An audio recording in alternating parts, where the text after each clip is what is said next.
وي منك شامي وي كوم ضيناتك جوان قد قاشو خيلي بايلي قاتك وي منك شامي وي كوم ضيناتك جوان قد قاشو خيلي بايلي قاتك هنا ويلي وي جاري كنا في الكوبا رابا مجنجر حد ما طيب قرباك ويلي وي جاري كنا في الكوبا رابا مجنجر حد ما طيب قرباك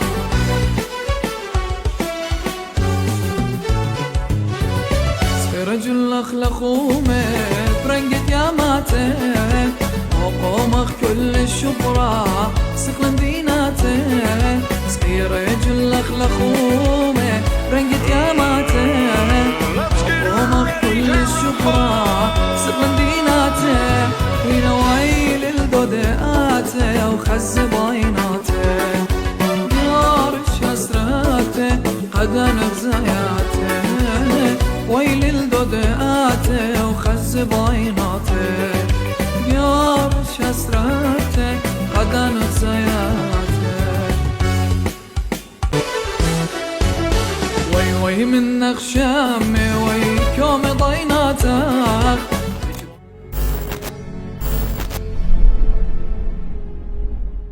So why is Allah saying to him the following ayah? Stay away, Ya Muhammad, from idols. You're supposed to be a follower of Jesus, and you're using words like that. Well, and it's not my words. It's not my words. It's the words of Allah. Are you embarrassed of Allah?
Alright guys, I'm live. Yeah, I'm live. I forgot to unmute my mic. So let me skip the introduction again. Yeah, I forgot to unmute my mic. Yeah, things can happen. Rob! What are you doing, Rob? So forgive me for that, guys. Is my sound loud and clear now? Is my sound loud and clear? Let me know in the chat, guys. Speaking from cave, Hira. We are live, baby. Let's go. What's up? What's up? Brothers and sisters, crash and burn in the house. What's up, buddy? Brother RJ, brother Phil. Yeah, I forgot to unmute my mic. No sound. Exactly. But we're good to go. This is a live stream. We are humans. Pray for our shortcomings, guys. I am far from perfect. I need Jesus. Like all of us need Jesus. Pray for my shortcomings. Thank you for being here, brothers and sisters. Dear sister Dragon Daenerys, brother Phil. What's up, guys? Sister Juliet Abraham, God bless you. Guys, make sure to pay attention to our admins in the blue. They are going to provide the links, the sources, the books that we are going to use during today's live stream, but also the timestamps, which are very important. Some people are not getting it yet. If you are new to our live stream, you should know that after every live stream, Lord willing, if the Lord allows that to happen, Lord willing, we will not only provide the references, but also the timestamps. What are timestamps? These are basically the timetables for every scene, every chapter, every topic that I start. And our admins will put that comment under this video, under this live show, and then I will pin it up so you'll have access to a list of timestamps, including often also to the references, because we always share the references in the chat. So you are in for a treat, okay, guys? And one of our dear sisters, which I already mentioned, Dragon Daenerys, also Brother Captain, Michael, many of them are amazing admins. Brother Phil, all of them are always working hard to provide the timestamps and the references. Awesome team of admins. I cannot thank them enough. I can't thank the Lord enough for this awesome team of admins, man. Amazing people. Keep them in your prayers, brothers and sisters. It's not easy to gain such a beautiful team. And we are one. We are acting as one. There's no difference between me or Brother Phil or Sister Juliet Abraham or Sister Dragon Daenerys. We are all brothers and sisters in Christ. But I need you to pray for them, guys. Pray for them. Pray for me. Pray for our children, for our safety. You get the idea. Because the moment you speak against Islam, your life is automatically in danger. What's up, St. Louis? Brother EMB Maxime, Brother Captain, everybody on Discord as well. Guys, for the people who do not know, we have a Discord server. Again, we have a Discord server. If you have an account, join us. Okay, if you have an account, join us on our new, very new, shiny Discord server. Sister Apai Frenzy in the house. What's up, dear sister? I hope I did not mention or forgot to mention any one of you. What's up, Kevin? What's up, buddy? Guys, can you help me out here? Brother Kevin is an awesome brother. He's often also uploading my videos. So keep doing that, Kevin. I know it's a lot of hard work, but guys, I need you to clip and download my videos. You don't need to ask for my permission. My videos, my live shows are yours. They are for free. Please keep them for free. Do not ask money, please. Please, do not ask money for it. Because the truth should be for free. Again, today's topic, make sure, guys, also to smash that like button. And admins, please remind me to go live on TikTok as well in, let's say, 20 minutes from now, because my account, my main account, is still banned for 20 minutes.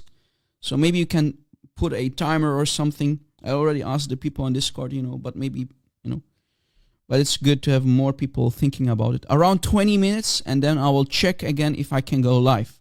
Yes, we are banned again on TikTok because TikTok is cute. 20 minutes. Yeah, around 20 minutes. All right. This is the topic of today. Who is Aisha? Who was Aisha? What did she say? What did she do? Guys, I think if I want to talk about Aisha, I need at least a week or maybe even a month. The amount of sources that are available about Aisha is huge.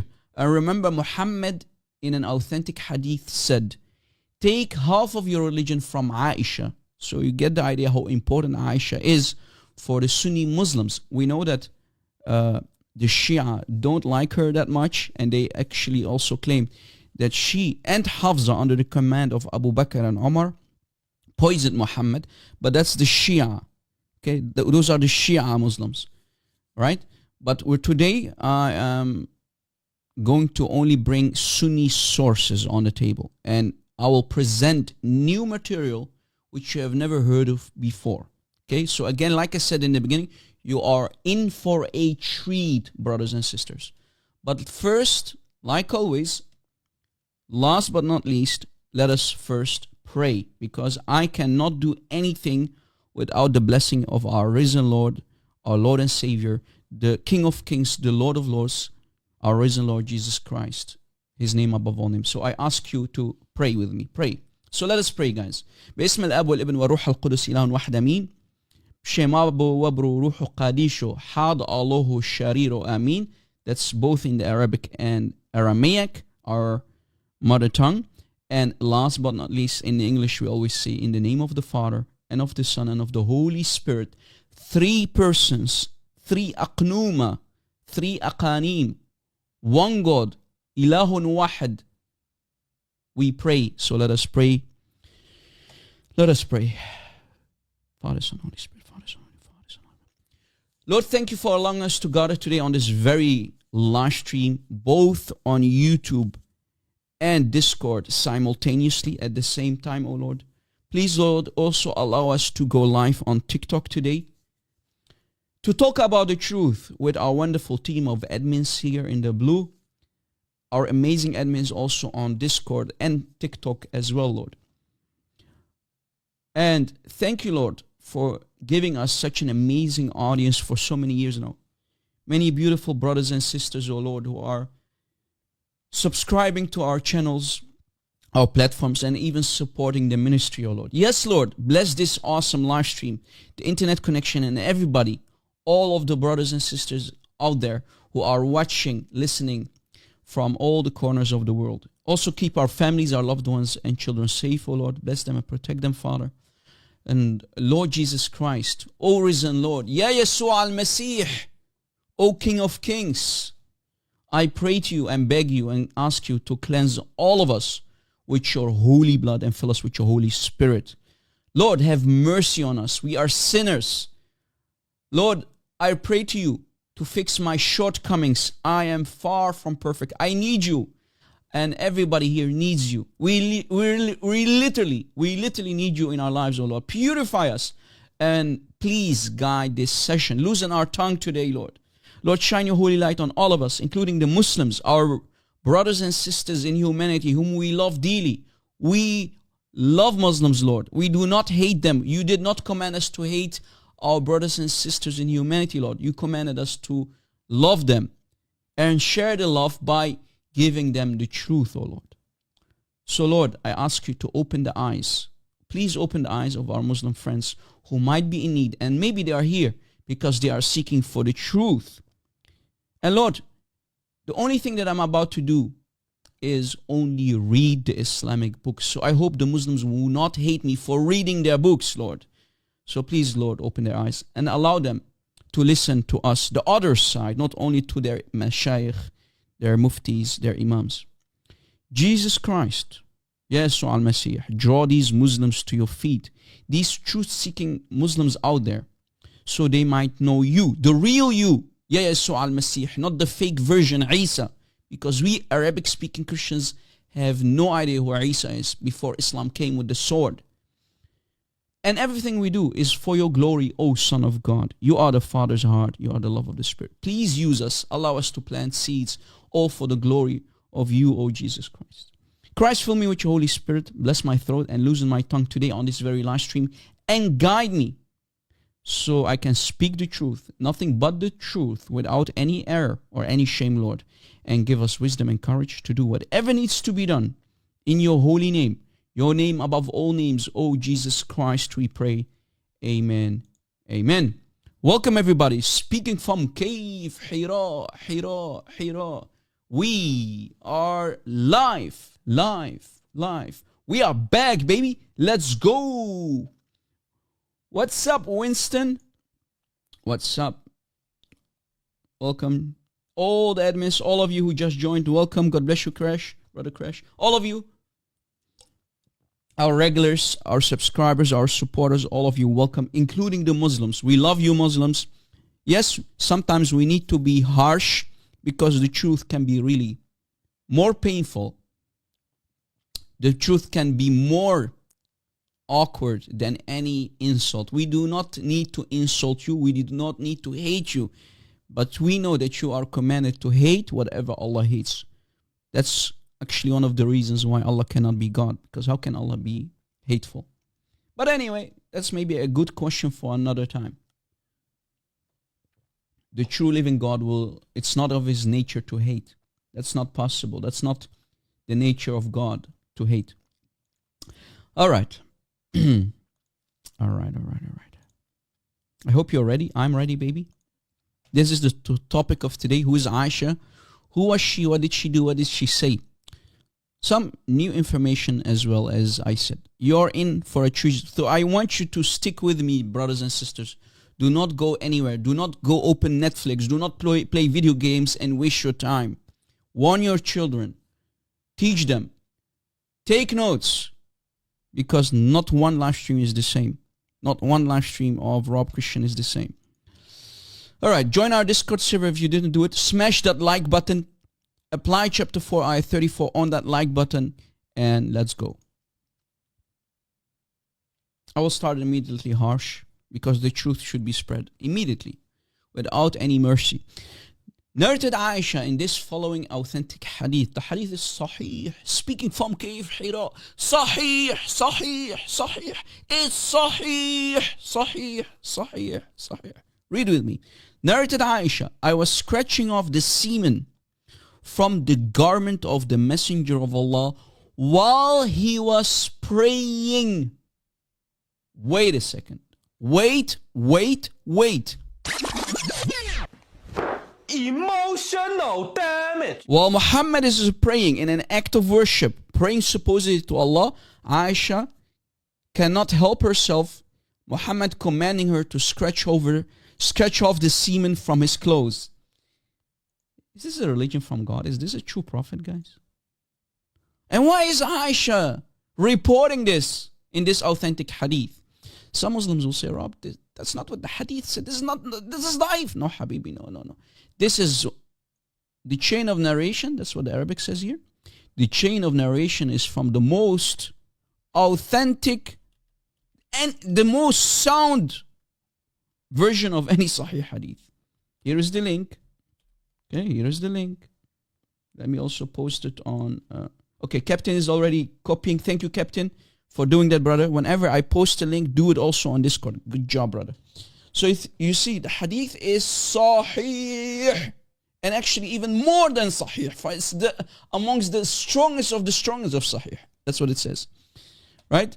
And it's also, according here in the information in the bottom, it also says that that Imam Muslim also reported it. Right? He also reported it. And this is in the book of Al-Badr Al-Munir, Al-Masdar Al-Badr Al-Munir, about the moon, the shiny, because in Islam, guys, moon can give light. Moon is a source of light. Imagine. And even the book titles, are funny. According to the Quran, the moon does not reflect light. The Quran says it gives light. Because Allah or the writer of the Quran is not that smart, Sorry, it is what it is. So in volume 1, page 491, I gave you the link. And, if you just use Google Translate, to give you an idea, guys. Google Translate is not authoritative, but just to give you an idea. Look, Aisha said, I, Aisha, Maybe you want to take a screenshot.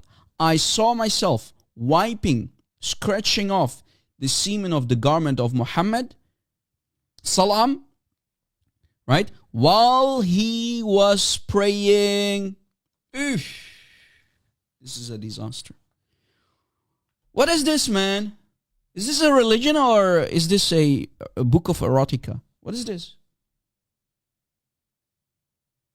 Imam Aaron, pay attention, buddy. This is disaster for you. This is a disaster. Semen all over the place, man. While Muhammad is praying, Aisha is doing the scratching. Wait, ya Aisha, I'm praying. No, I need to clean your semen. And whose semen that is? Allahu Alam. Because remember, Muhammad was always ridden by either the jinn or even his family members, his cousin. Remember, we did many live shows about it. So whose semen that could have been? Clearly not Muhammad's semen. But anyway. What about breastfeeding? Adult breastfeeding in Islam. Scholars like Shaykh al-Albani, which you see on the screen on the left, but modern day Muslims like Sister Farida here, they will deny and they will say, no, Aisha never did it. But the scholars like Shaykh al-Albani will affirm it. Even Shaykh al-Islam Ibn Taymiyyah, if you open the book of Shaykh al-Islam Ibn Taymiyyah, the teacher of Ibn Kathir, right? The teacher of Ibn Kathir, Shaykh al-Islam Ibn Taymiyyah as well, he will tell you that the madhab of Aisha is adult breastfeeding. Adult breastfeeding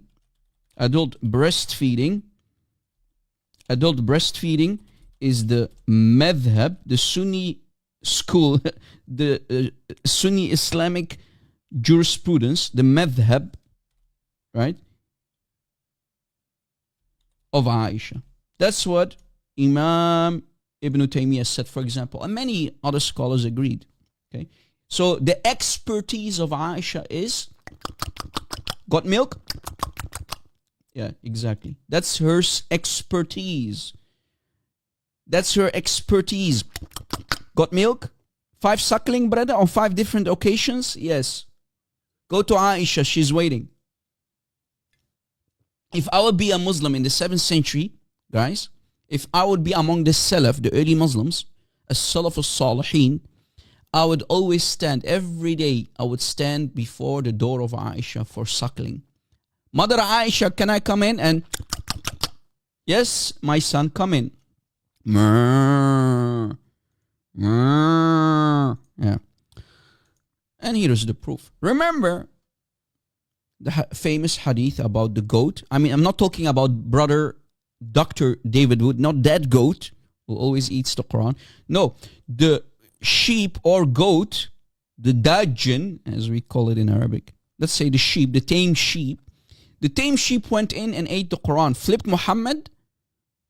the dead body of Muhammad, and went and ate the pages of the Quran from the Mus'haf of Aisha, ate the ayahs of adult breastfeeding and stoning.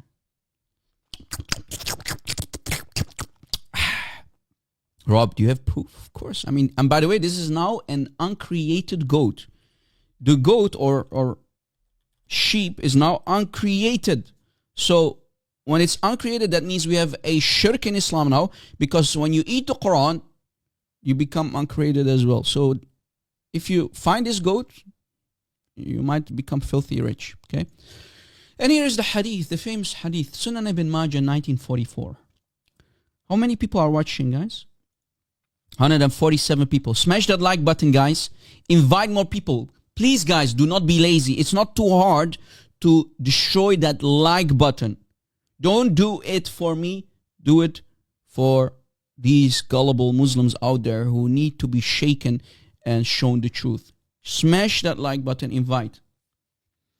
Around 5 minutes, maybe around 5-6 minutes, I will try to start a live stream on TikTok as well, because I'm still banned for a couple of minutes. Right? Smash that like button, guys. Come on, baby. Come on, baby. Chapter 4, ayah 34 on that like button, baby.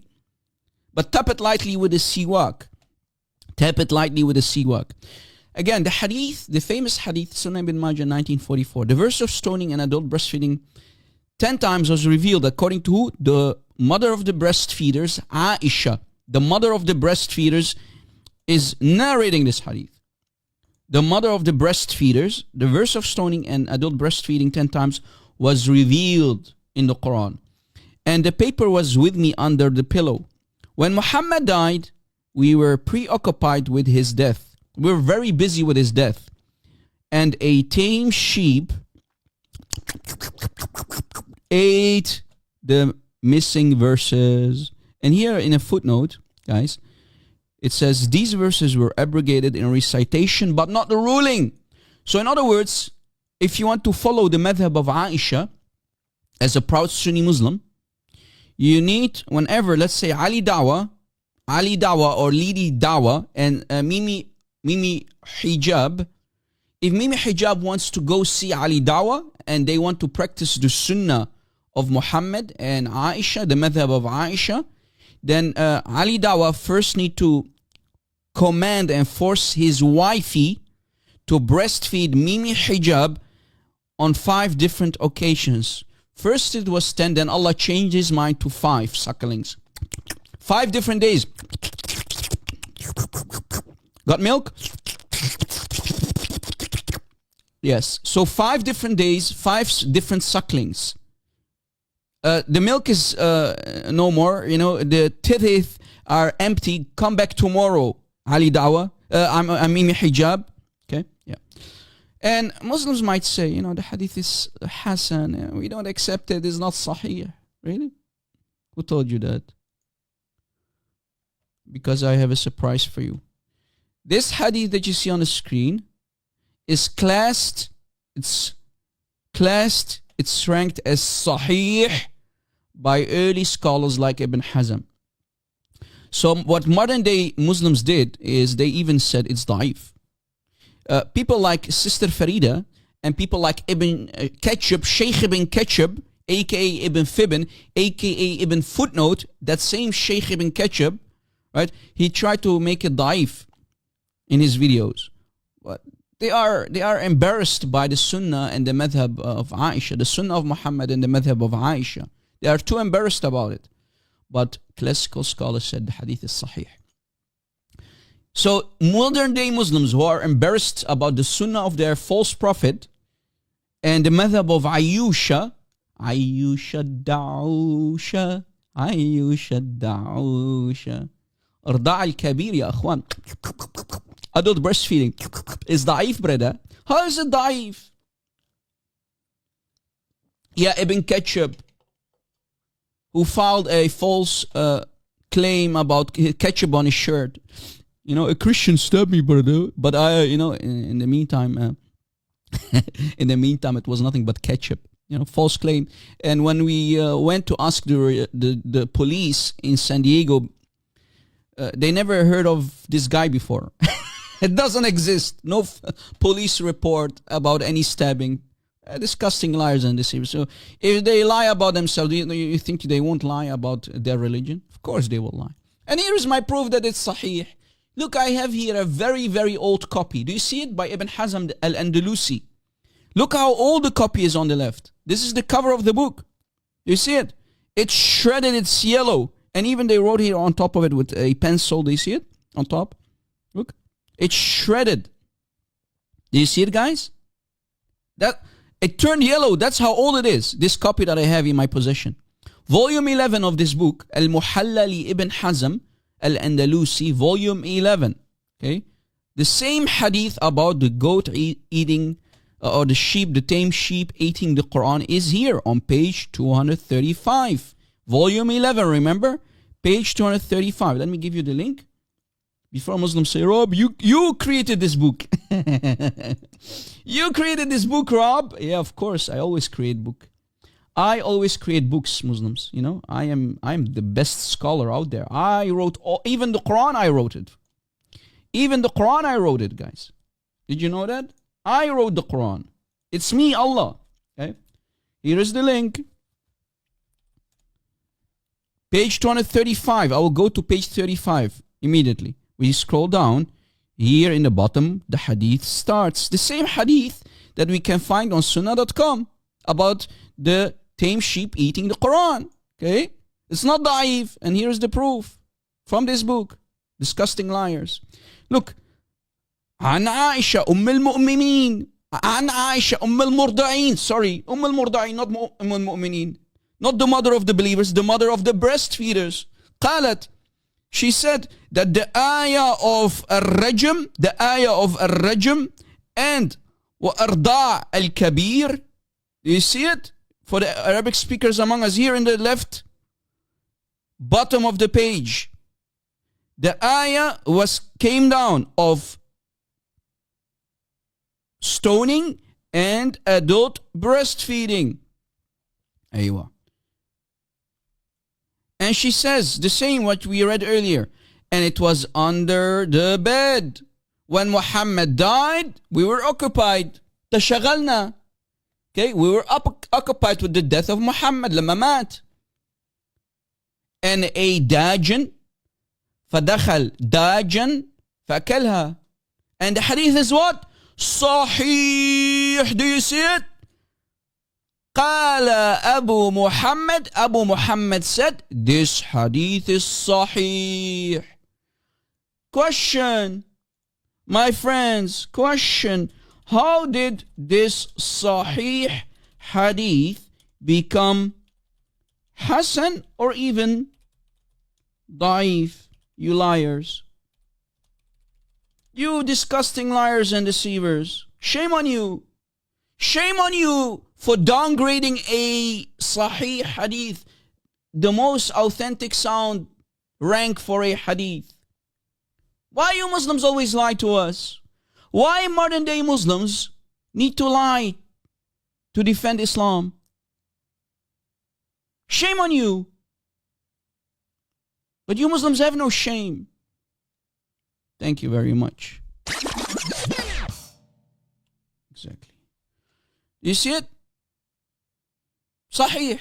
Aywa. And even on Islam Web, look guys, Islam Web, one of the biggest websites that you can find for Islam, hadith and explanations and even fatwas. Here is the link, so you can fact check me. Here is the link. Aywa. Aywa. Aywa. Aywa. عشنا وشفنا. Here, fatwa number 12,905. 12,000. This is the fatwa, guys. Fatwa 12,905. And this fatwa was created in 2002, as you see, by the Mufti on this website. Question, السؤال, and the answer from the Mufti. And what does the answer is? What is the answer of the Mufti? He agrees with me that the hadith is sahih. هذا hadith sahih. This hadith is sahih. Same hadith. And he's also mentioning Al-Muhalla li Ibn Hazm here. Look, here, literally. Ibn Hazm has transmitted it. He has transmitted it in his book called Al-Muhalla, volume 11, page 236 here. You see it? Same book that he's referring to. Look here, 236. 236. Rob, you're lying, Rob. You wrote this book, Rob. You created islamweb.net. Yeah, of course.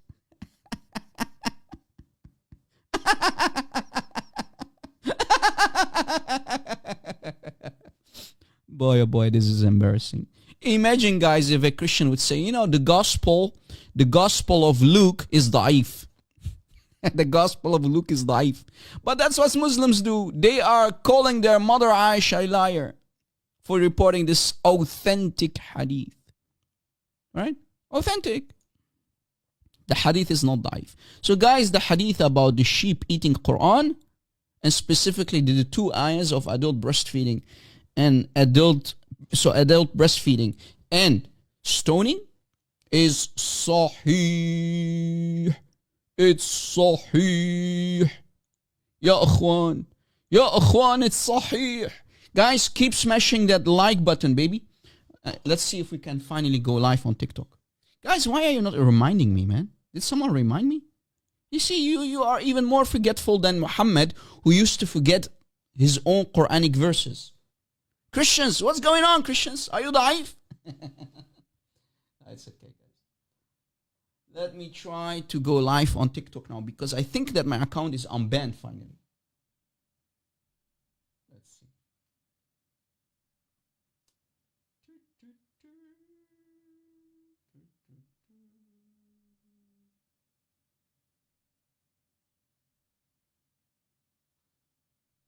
Let's see, brothers and sisters. Let's see if we can go live. I hope it's going to work though.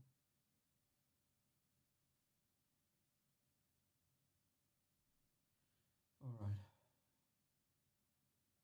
Yes, I can go live. Yes, it's working. Beautiful. After one long week, man. I didn't read the chat, so you guys didn't remind me. Look at the chat, Rob. You are da'if, Rob. Shame on you, Rob. So you guys did remind. Okay, I did not see it. It's okay. It's okay, guys. It's okay. Thank you for reminding me. Forgive me, guys. Pray for my shortcomings for falsely accusing you and not reminding me. Rob, you're naughty, Rob. Rob, you're naughty. You're very naughty. Like this goat. This sheep who ate the Quran. Naughty goat.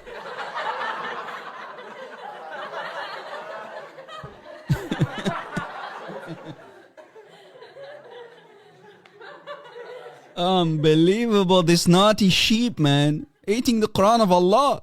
How dare you, goat? Goat. Naughty goat. Naughty, naughty. All right. We are live on TikTok, guys. Finally unbananered. I have to now use code words, when we are on TikTok as well. So, guys, we have 3 platforms that we are live streaming from. TikTok, YouTube, and Discord. Glory to Christ. Join our Discord server, guys. If you did not know that we have a Discord server yet, join us on Discord, please. The link is in the pinned up comment on YouTube in the chat. Join our new Discord server, baby. All right. Brothers and sisters on TikTok, welcome. You didn't miss too much, to be honest, because we have long live show ahead of us. Long live show, baby. Welcome. God bless you. Please apply chapter 4, ayah 34 on that screen, TikTokers. Tap, tap, tap, tap. And when you're done, continue tapping. Tap, tap, tap. And use the arrow key to invite brothers and sisters, please. All right. What is this, Rob? Rob? 18 plus, guys. Sorry. Say, this is Aisha, the mother of the breastfeeders. Yes. No children, please. This is Aisha, the milk cow of the 7th century. Okay? Sister Ayusha, in the book of Tafsir al-Tahrir al-Tanwir, Tahrir wa-Tanwir, I'm going to prove that Aisha used to breastfeed herself. She used to take out her melons and she used to breastfeed elderly men and young boys. Any man, any male who wanted to enter upon her house, so in her house, enter upon her, Aisha was exposing her boobies and she was, got milk? Yeah. And this is, of course, by Idn al-Nabi. This is by the permission of Muhammad, the cuckold. Okay? The youth, the Sunni, the youth prophet, the Sunni cuckold prophet. In Tafsir al-Tahrir wa-Tanwir by Ibn Ashur, the giant Maliki scholar, volume 4. Rob, give us the link. Rob, give us the link. No problem.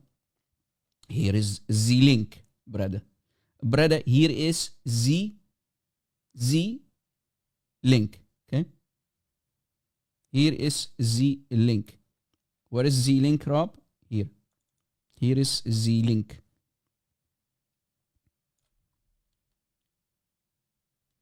Here is the link. Hope I'm not giving you the false link. No, here is the right Z link. Tafsir, okay? Tafsir, baby. Tahir ibn Ashur, giant Maliki scholar, volume 4, in his tafsir al-Tahrir wa al-Tanwir. Okay, the Z-link. Hope it's working though, because you know archive was down for some time, so and some links stopped working because of the attack on them. But you know, glory to Christ, we downloaded the books before the attack. Page 297, Surah An-Nisa, chapter 4, ayah 23. So this is Quran, tafsir of the Quran, Surah An-Nisa, the chapter of the women, page 297. You already seen it. وكانت عائشة أم المرضعين, not the mu'mineen, but أم المرضعين, Aisha, the mother of the breastfeeders. If any man wanted to enter upon her, أرضعته. Aisha was breastfeeding any man who entered upon her. Is this my book, Muslims? Or is this your Sunni book? أرضعته. ذلك من إذن النبي صلى الله عليه وسلم. This is by the permission of Muhammad, the cuckold Muhammad, the youth. He enjoyed the idea. This effeminate Sunni prophet enjoyed the idea that other men were suckling from the nipples of Aisha. Aisha became the milk cow of the 7th century. Any man who wanted to enter on Aisha, she was exposing her melons for. So Muhammad became a what? A youth, i.e. a cuckold. Okay? Aisha, I'm the mother of the breastfeeders. Yeah, exactly. And here is more proof. Okay, here is more proof. In موابه الجليل لشرح مختصر خليل, volume 6, Al-Hattab by Al-Hattab. Rob, do you have the link for this one too? Of course. Here is the link. Here is the link. I have the Z-link for all the books, brother. My name is Z-Rob Christian, brother. I have everything you need. Volume 6. This book. The book is on the screen, and I provided the link, so you can't call me a liar. Page 66. Page. Guys, are you enjoying the show? I hope you're enjoying it, man. This is better than Netflix, man. Yesterday, I was on TikTok with my other account, the account that was not bananaed, and we had so much fun with Brother Chris Claus and many other. Brother Avery from B.Apologetics was there. We had an awesome time there. We debated some Muslims, and of course, we cooked them without any mercy. So page 66, we go the Zaun. We go all the way Zaun. Maybe you want to take a screenshot to remind yourself where the part is. عن عائشة رضي الله عنها. From Aisha, may Allah be pleased with her nipples. Yeah, may Allah be pleased with her nipples. إنها أرضعت, she breastfed a grown-up man, and he became unlawful for her. She did what? Translation on page 66. Aisha, the mother of the believers, breastfeeders, may Allah be pleased with her. I'm fully translating. Suckled an adult man. That's what she did. And he became unlawful for her. He became unlawful. In other words, he became her son. So the logic of Muhammad was, because this is the sunnah of Muhammad, who commanded the wife of Abu Hudayfa. You remember that famous hadith? Yes, you know about that hadith. Who commanded the wife of Abu Hudayfa to breastfeed Salim. And Salim had a big beard. Brother Phil, can you provide the link to that hadith so they can collect everything back to back? Muhammad, this is the sunnah of Muhammad. This is the teaching. This is the commandment by Muhammad. Breastfeed him. I know he has a beard. But Rasulullah, brother, ya Muhammad, brother, ya Qutham, he has a beard. He's an adult. He has a beard. I know he has a beard. I know he's a grown-up man, but suckle him. Suckle him. Suckle him, you milk cow. Yeah. This is the sunnah of Muhammad, and this is the madhab of Aisha, who simply followed the example of Muhammad. And Muhammad, the good cuckold that he is, gave her permission to do that. He liked it. He was a youth. He was a cuckold. Okay. Here is more proof. I lost count how many books I already presented on the screen, guys, to be honest with you. I have no idea. Here another book, Al-Furuq. Here is the link. Here is the link. Here is the link, brother. Book after book, proof after proof on the screen. Muslims, Sunni Muslims, do not go dizzy on me, okay? I'm not here to make you dizzy with your own books. But I have more books than you will ever can dream of, okay? And why your scholars are hiding this information from you? Ask yourself this question, okay? Al-Furuq, volume 3 by Al-Qurafi, okay? I gave you the link. Here's the link one more time. Proof after proof, book after book. Page 386. Page 386. Do you see it? 386. 386. 386. Page 386. Okay? 386. 386. Same story. عن عائشة رضي الله عنها. From Aisha, may Allah be pleased with her nipples. She breastfed an adult man, a big adult man. Kabir means adult, old man, okay? Adult. And he became haram for her. He became her son, in other words. So guys, Aisha's expertise is adult breastfeeding. She was an expert. She was always exposing her melons.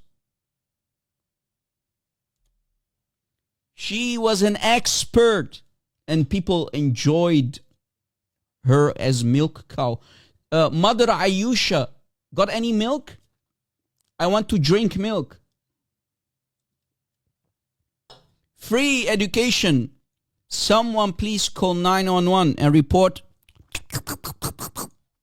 Is that a bad thing, guys, when you do it in public? I don't know. So guys, the debate challenge for any Muslim. Is there any Muslim who dares to come up now? Is there any Muslim? We are live on TikTok. We are live on Discord. Any Muslim? Any Muslim dares to come up now? After what I just showed? After all the proof presented on the screen and in the chat? Any Muslim? Yalla ya akhwan, defend the mother of the breastfeeders. Defend your own mother, man. Don't you call her your mother? Isn't Aisha your mother? Isn't she the wife, the beloved baby bride of Rasulullah? May Allah be pleased with her nipples. I don't know. Manidri. Now, we have some ignorant Muslims or even deceivers who will say, how could Aisha breastfeed if she never had any children? I've even seen Christians who ask this stupid question.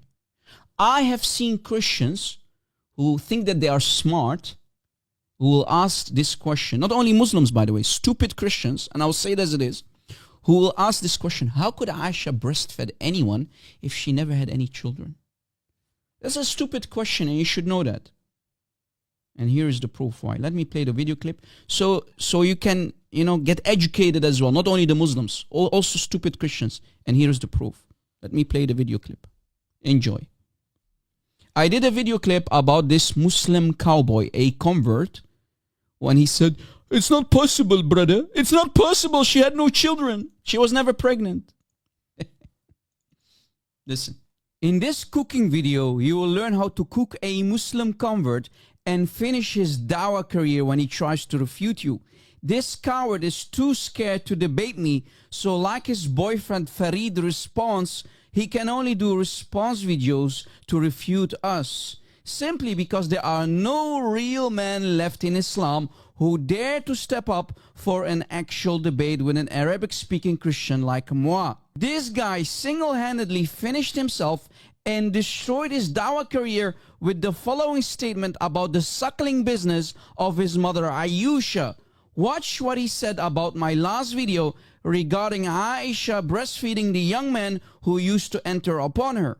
As you see in this video, he's making a claim that Aisha, al-Mu'mineen, the mother of the believers, she would allow any man, grown man, to come and breastfeed from her. Ya munafiq ya zindiq. I don't make any claims. I only read what your books and scholars said about Aisha's suckling business. If you are too embarrassed about your mother Aisha and want to reject your books and scholars who explain Sahih Muslim and the Quran, then that's not my problem. The only response that this video that he did needs is simple, and it's this. It is well known that al-Mu'mineen Aisha, Allah be pleased with her, never had any children. Therefore, everything in your entire video that you just said is moot, because she could never have breastfed, because she never produced milk. This is really embarrassing, man. This video is the perfect example of how such converts get deceived into this sex cult. They clearly don't study Islam before taking their Shahada, yet wholeheartedly try to defend this dangerous cult in their videos. Ya Hmar ibn Hmar, do you even know who you're talking to? My name is Rob Christian, and I'm your worst nightmare. I really feel embarrassed for his audience. I feel sorry for the Muslims who listen to such ignoramus wannabe Muslims and might even agree with them. And the most dangerous part is that people are getting deceived without investigating if this guy is maybe lying or is speaking without any knowledge. It's embarrassing that a Christian like me needs to teach such people what their most trusted scholars said about this topic in Islam. So the question is it possible for a virgin, a woman, or a girl who did not have sexual intercourse to produce any milk like Aisha? And this automatically will answer the question of anyone who's still confused or might ask, how could Aisha breastfeed any man if she never had any children? We'll give you the answer and teach this ignorant cowboy what his scholars said about this matter. Here is a book that is based on the sayings of Imam Malik. And we know that when Imam Malik was in Medina, no one else dared to issue fatwas except him. This book is called Al-Mudawwana fi Furu' al-Malikiyya li Imam Sahnun, Volume 2, page 299. To the Arabic speakers among us, هذا الكتاب على قول إمام مالك وهو أجاز في حرمة لبن البكر التي لم توطأ ولم تنكح. يعني تخيل يا أخي المسلم، امرأة فتاة لم تنكح بعد عند لبن. Translation: according to Imam Malik in his book, we read that virgins, i.e. women or girls who had no sexual intercourse, can produce milk and breastfeed a man or a child to make him unlawful for her. Imagine, according to Imam Malik, virgins can produce milk. And this is not only according to Imam Malik, but it's also the view of Ash-Shafi'i and Abu Hanifa, and was regarded as more correct by the Hanbali scholars Al-Mardawi and Ibn Qudama. Do you see it? Do you see it? How ignorant Muslims are about the mother of the breastfeeders? So even if Aisha did not have any children, she never became pregnant because Muhammad had bad seed. Even a virgin, even a woman who never became pregnant before can produce milk. This is not Rob Christian saying it. This is Imam Malik, Ash-Shafi'i, Abu Hanifa, and even the Hanbali scholars like Al-Mardawi and Ibn Qudama al-Maqdisi.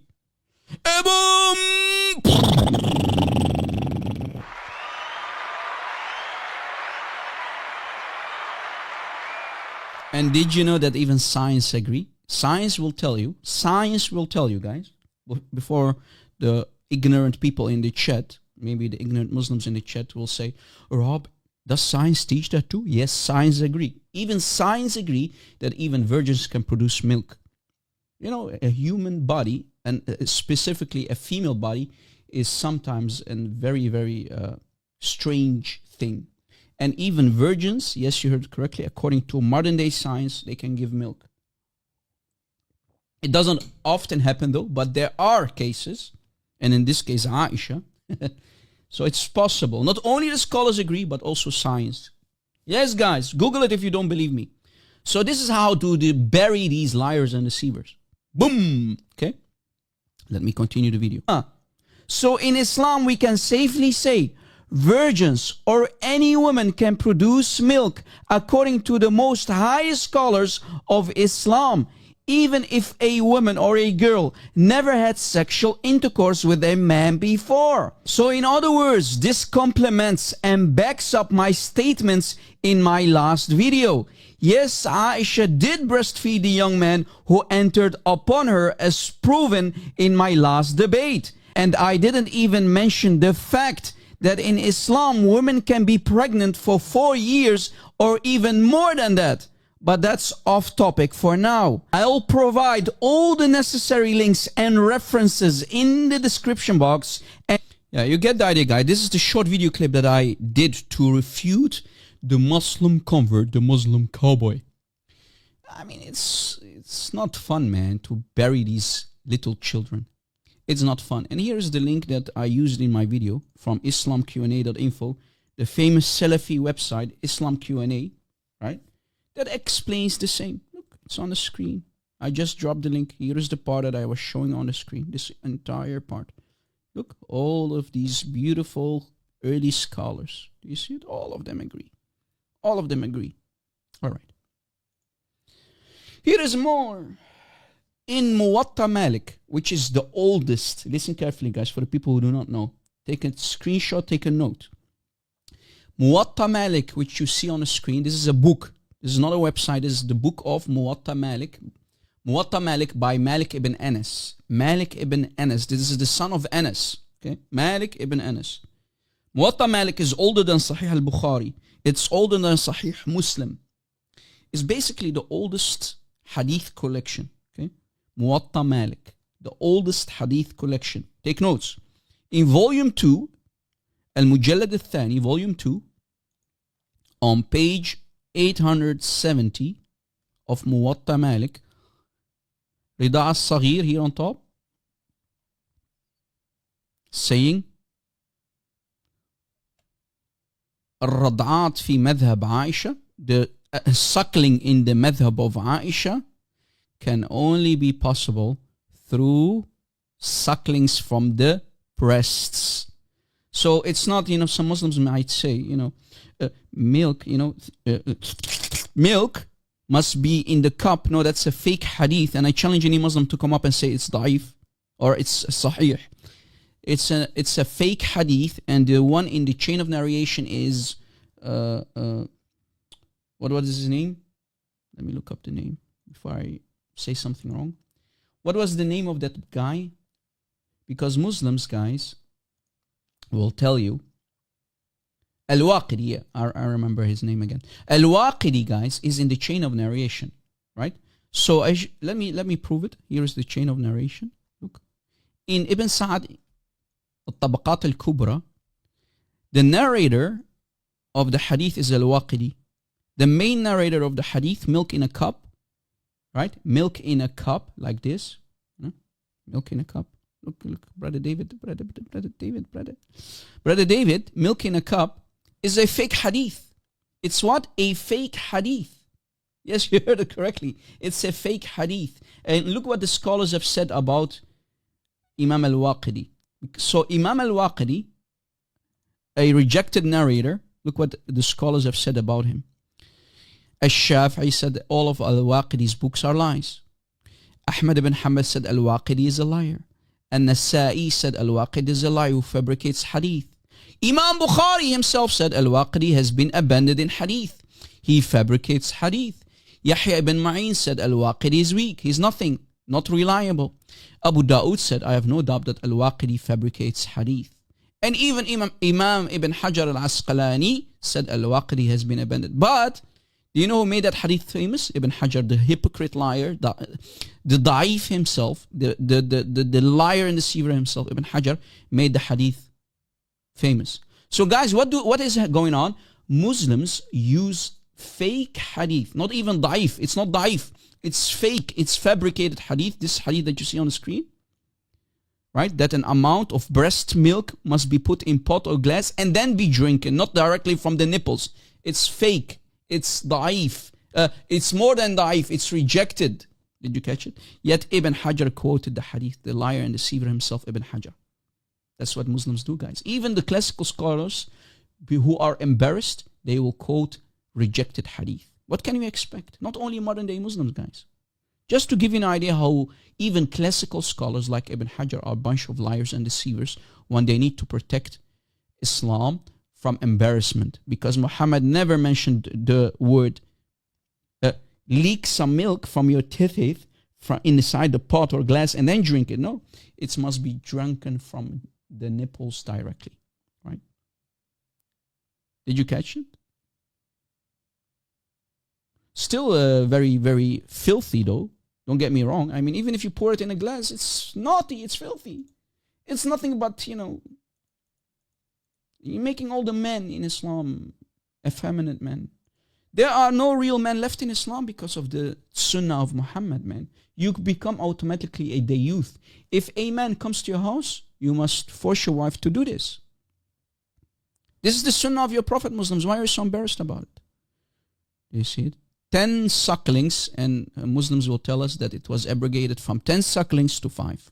And this is the madhab of Aisha. This is the Islamic jurisprudence of Aisha in Muwatta Malik, Volume 2, by Malik ibn Anas on page 870. Okay? And guys, to make it even more clear, that Aisha truly was suckling adult men. If it's not clear enough yet for the Muslims, in Sahih Muslim, let us forget about all the books that I showed earlier. If we just let's pretend to forget about the books that I showed you earlier. Guys, why is the number low a little bit? Are the Muslims too embarrassed to watch? Guys, keep smashing that like button, man. Allow the number to go to 200 on YouTube. We have around 24 lazy Christians watching who are not pressing or tapping the screen on TikTok. Come on, TikTokers. You can do a much better job, man. Come on. Tap, tap, tap. And tap one more time too. Come on. Instead of watching Netflix, instead of playing video games, you can tap the screen, man. Robbie, you're not important. I know. I'm a nobody. Why would you listen to me? I have nothing to say, right? Sahih Muslim 1453D. I'm joking, guys. I'm joking. Okay? Pray for my shortcomings. Look, guys. In Sahih Muslim 1453D. Did I give you, by the way, the book of Muwatta Malik yet? Not sure if I did that. The book of Muwatta Malik. The book of Muwatta Malik. I think I forgot to give you the link. Yeah.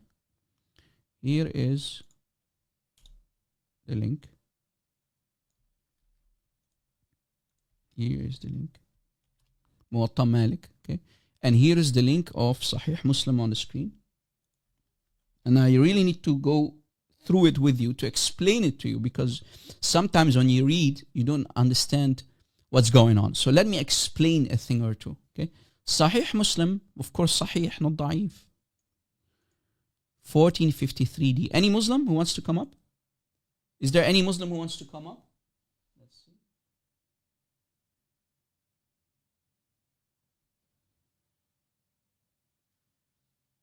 Hello? Brother Rob, thank you so much for having me. Hello, welcome, my friend Yasin. Are you a Muslim, brother? Yes, I'm a Sunni Muslim, right? Okay. That means Quran and Hadith. Yes. Hand in hand. Okay.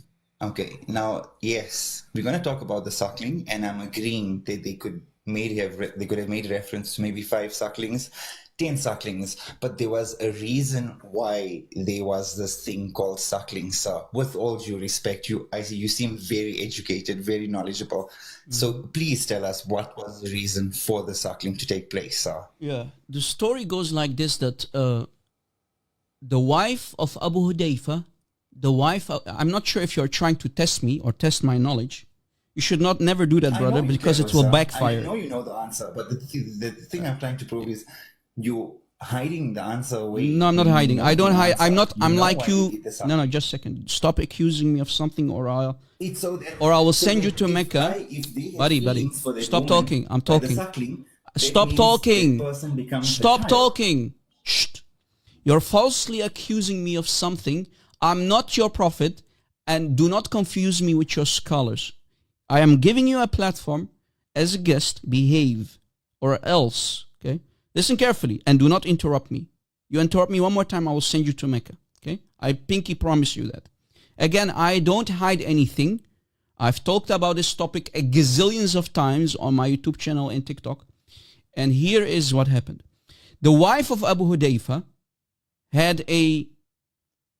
So the husband and the wife, they had a adopted son called Salim. Okay? Salim. Abu Hudayfa, so the husband, the adopted father of Salim, was, a little bit jealous. Adoption became haram. Adoption, because of Muhammad lusting after Zainab bint Jahsh, and he lusted for his daughter-in-law, therefore adoption became haram. It became unlawful. Adopting a child. So automatically Salim could not be called their son anymore. So what happens is, the wife of Hudayfa goes to Muhammad and she says, Ya Rasulullah. And even here Abu Hudayfa is mentioned here. Look. Okay. Ya Rasulullah. Ya Rasulullah. My husband. And she tells her the story about Salim. And here is Salim as well. Look. It's on the screen. How am I hiding? What is this? So Muhammad says, suckle him. But Ya Rasulullah, he's a grown-up, he has a beard. Suckle him. I know he has a beard, but suckle him. And Muhammad then starts to laugh. I know he's a grown-up man and with a beard, but suckle him. So we are not hiding. That's what happened. Then what happens is, afterwards, to finally give you the answer, Aisha took this and it became her madhab. And she was suckling any man who used to enter her house. And she commanded even her sisters and even the daughter of their sisters to do the same. But the other wives of Muhammad did not like the idea, so they did not do it, and they did not follow the sunnah of Muhammad. And look, read with me. Salama said to Aisha, Salama, the wife of Muhammad, said to the other wife, in this case the baby bride Aisha, a young boy who is at the threshold of puberty comes to you. So there's a young boy who always comes to Aisha. Now let's see what Aisha does. I, however, says Salama, so who's talking? Salama. I, however, do not like that she could come to me, that he could come to me. For what? For suckling. Whereupon Aisha said, Ya Salama, don't you see in Allah's messenger a role model for you? So in other words, why don't you follow the sunnah of our prophet, of our husband, who commanded the woman to suckle? So here we have wife number one. Right. Just a second, brother. Right. I'm not finished. Hold your horses. Do not interrupt. When I'm done, I will tell you I'm done. So Aisha tries to rebuke Salama, the other wife, and says, don't you see Muhammad as the best example, as a good role model for you? She also said, Aisha said, the wife of Abu Hudayfa said, Ulala ya Rasulallah, Salim comes to me and now he's a grown-up person. And there's something that rankles in the mind of Abu Hudayfa about him. So because of the annulling of adoption, Abu Hudayfa became jealous. He's not their son anymore, so he's getting jealous that another man enters the house where his wife, the wife of Abu Hudayfa, is. Whereupon Allah's messenger said, suckle him so that he may become your foster child, and thus he may be able to come to you freely as your son. Is my answer good enough? Go ahead. Go ahead, buddy. You there? Alhamdulillah, perfect. Alhamdulillah, to the 10 sucklings, yes. Beautiful answer. Yeah. Thank you, sir. Right. Okay. So we on that note that you are an honest person, right? Honest or dishonest? I think. Wait. Honest or dishonest? No, you're very honest. So Thank you. You see, first you called me dishonest, and now I'm an honest. Yay! I'm an honest Christian. Yay! Hey, I'm now honest. Finally, he agrees that I'm not dishonest. Hey, okay, go ahead. Right. I retract my statement. I take it all back. Thank were very you. good Thank person. you. Thank you. Right. Go ahead. Okay. Now the fact that you brought that to light, sir, that tells us that there was a reason why the suckling came about. Even his wives didn't agree with him, right? And they didn't have to agree with him. He didn't force them to actually participate in it.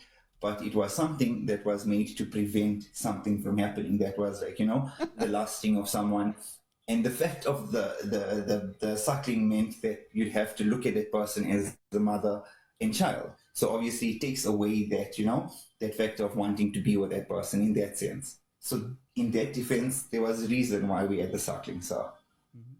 So you're okay with the fact that if you want to follow the sunnah of Muhammad and the madhab of Aisha, you're okay with the idea that, let's say, your friend comes to your house, or maybe the cable guy, listen carefully, maybe you have a problem with the cable, the TV stopped functioning, it's not working anymore, you can't watch UFC or any sport game, or even, a baseball or any ball game. So the cable guy, before he can enter the house, and if you are married, or maybe your mother is there, or maybe your sister, or even your daughter, right? A beautiful 16 or 18-year-old daughter that you have, that you need to force the women in your house to suckle this cable guy with a big beard maybe, or a big mustache, before he can enter 5 times on 5 different days.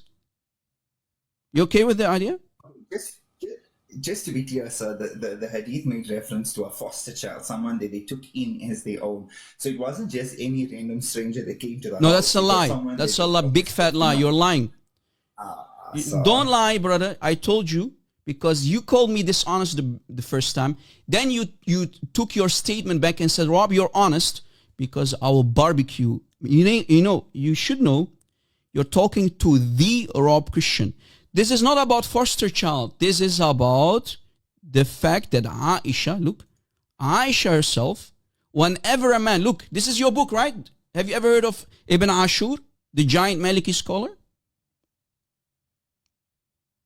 No, sir. Okay. Let me educate you then. It's good that we Christians can teach you your own books. Look, Tafsir al-Tahrir wa al-Tanwir. This is tafsir for the Quran. This is tafsir for the Quran. Okay? By Ibn Ashur, volume 4. Look at this. Surah An-Nisa, page 297. Surah An-Nisa, chapter 4, 23 of the Quran. وكانت عائشة أم المؤمنين إذا أرادت أن يدخل عليه أحد الحجاب أرضعته وذلك من إذن النبي. Translation: if Aisha, the mother of the believers, wanted a man to enter upon her, she did what? She breastfed him. Do you see it? Let me make it bigger. Maybe it's not big enough. She did what? Any man who came to see her, maybe for questions. So my question is simple. Why did you just lie? Are we comparing the Aisha, right, radiallahu anhu, to like the rest of the women? Okay, first of all, let's No, you need to answer my question, buddy. No, stop jumping. I ask you a clear question. I want an answer. Why did you lie the first time? You lied, fine. and I just corrected you. All right, thank you for correcting me, sir. I'm like. So you're taking your statement back for the second time, right? Right, let me take the statement back for the second Beautiful. time. Right? But the third one, I'm going to get it right? We're going to hit Beautiful. the third one. 3 times is a charm. Guys, 3 times is a charm. Okay, go ahead. So the third one, right? Most of his wives didn't do the practice that was followed, right? Only Aisha followed it, right? So I do have that choice of doing it or not doing it. I do know that there's no consequences for not doing it. So I don't have to participate in it. Okay. Especially in modern day times, sir. Are you done? Yes. Okay. But here it says this is by the permission of Rasulullah. So was your prophet wrong? And was Aisha wrong for doing it? I challenge you to say, just second. I challenge you to say, my Rasulullah is wrong for giving her the permission, and Aisha is wrong for practicing it. And this is called by your scholars, Madhab Aisha. Adult breastfeeding is the expertise. It's the Islamic jurisprudence of Aisha. You know what the madhab is, right? Correct. So it's like So was your prophet wrong for becoming a youth, for allowing Aisha to do it? And was Aisha wrong in not only her doing it, but ordering her own sisters and the daughters of her sisters? A huge group of women did it. I know that the other wives did not like the idea, but who is wrong and who is correct?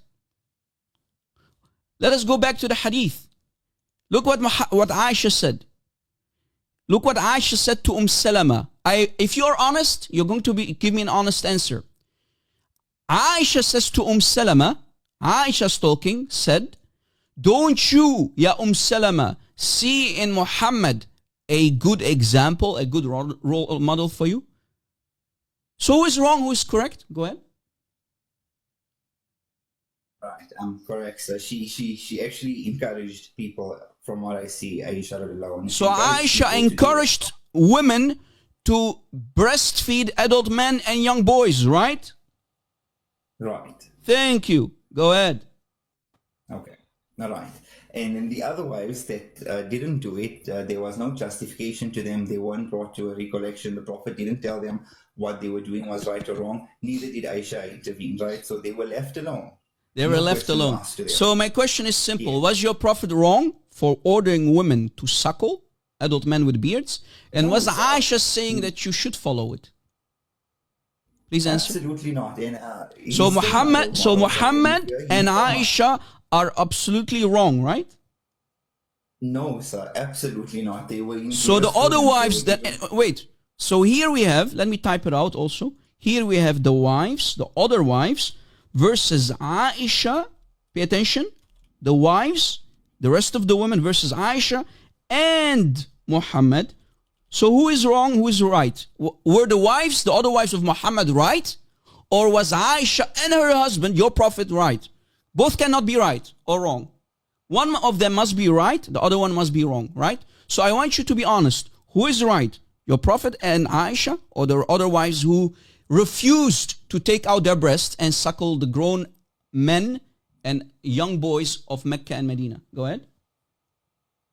Okay, so there is no hadith that gives us an accountability between the three. I know that there is no such hadith, but I want you to tell me the truth. Be honest with me, because remember, my name is Rob Christian. Okay, who should you follow? Listen. Who is the best example? Muhammad or the wives of Muhammad? Muhammad. Thank you very much. Thank you for the answer. Continue. Right. Yes, he gave that what he said. It was an instruction given to him, right? A very simple instruction was also given to him, right? The 5 daily namazes. But if you have to look at the modern day Muslims, right, please show me one proper Muslim that's actually got everything worked out for themselves in revolving around the 5 daily prayers. So that is such an impossible mission. Do you really expect a Muslim to accept something like this, where they believe is not even solid enough to hold a foundation, to take a question like this? Do you really think that the Muslims are in that capacity, sir? Well, I think if you are a true practicing Muslim who needs to follow Muhammad to the dot on the I, then yes, you should command your wife right now and your mother and your sister to suckle any man who enters upon them. The cable guy, the taxi, let me finish. The taxi driver, the guy who brings the milk. Maybe you have someone who brings you the stuff from the store or whatever. Any man who is not part of the family, who is not a mahram, right? He must suckle, if you want to follow the sunnah of the Prophet and the madhab of Aisha, the mother of the breastfeeders. Yes, as a true practicing Sunni Muslim, you should follow the madhab of Aisha and the sunnah of your Prophet. Yes, command your wife, command your mother and sister, if you claim to be a Sunni Muslim who follows Muhammad to the dot, the sunnah of the Prophet, yes, you have to command the mothers and the sisters and the daughters in Islam to take out their breasts, the melons, and do suckle them. But brother, he has a beard. Suckle him. That's my answer. Go ahead. Right. Accepted, sir. Now, you've made reference to virgin girls doing this, right? Now, a virgin girl would not be able to produce milk. And the word virgin Just girl a is second, just a second. specified. According to your scholars, yes. This is the view of Malik. Right. Look, it's on the screen. Just a second. Okay. Just a second. This is the view of Imam Malik, Imam al-Shafi'i. Look, read it with me. This is islamqa.info, by the way. Salafi website. This is the view of Imam. Just a second, brother. Just a second. Even virgins who never had intercourse, even virgins, look what it says, the majority of scholars, Sunni scholars, think that women's milk that has consequences does not necessarily have to result from intercourse. And even virgins can give milk. This is the view of Imam Malik. I challenge you to say Imam Malik doesn't know what he's talking about.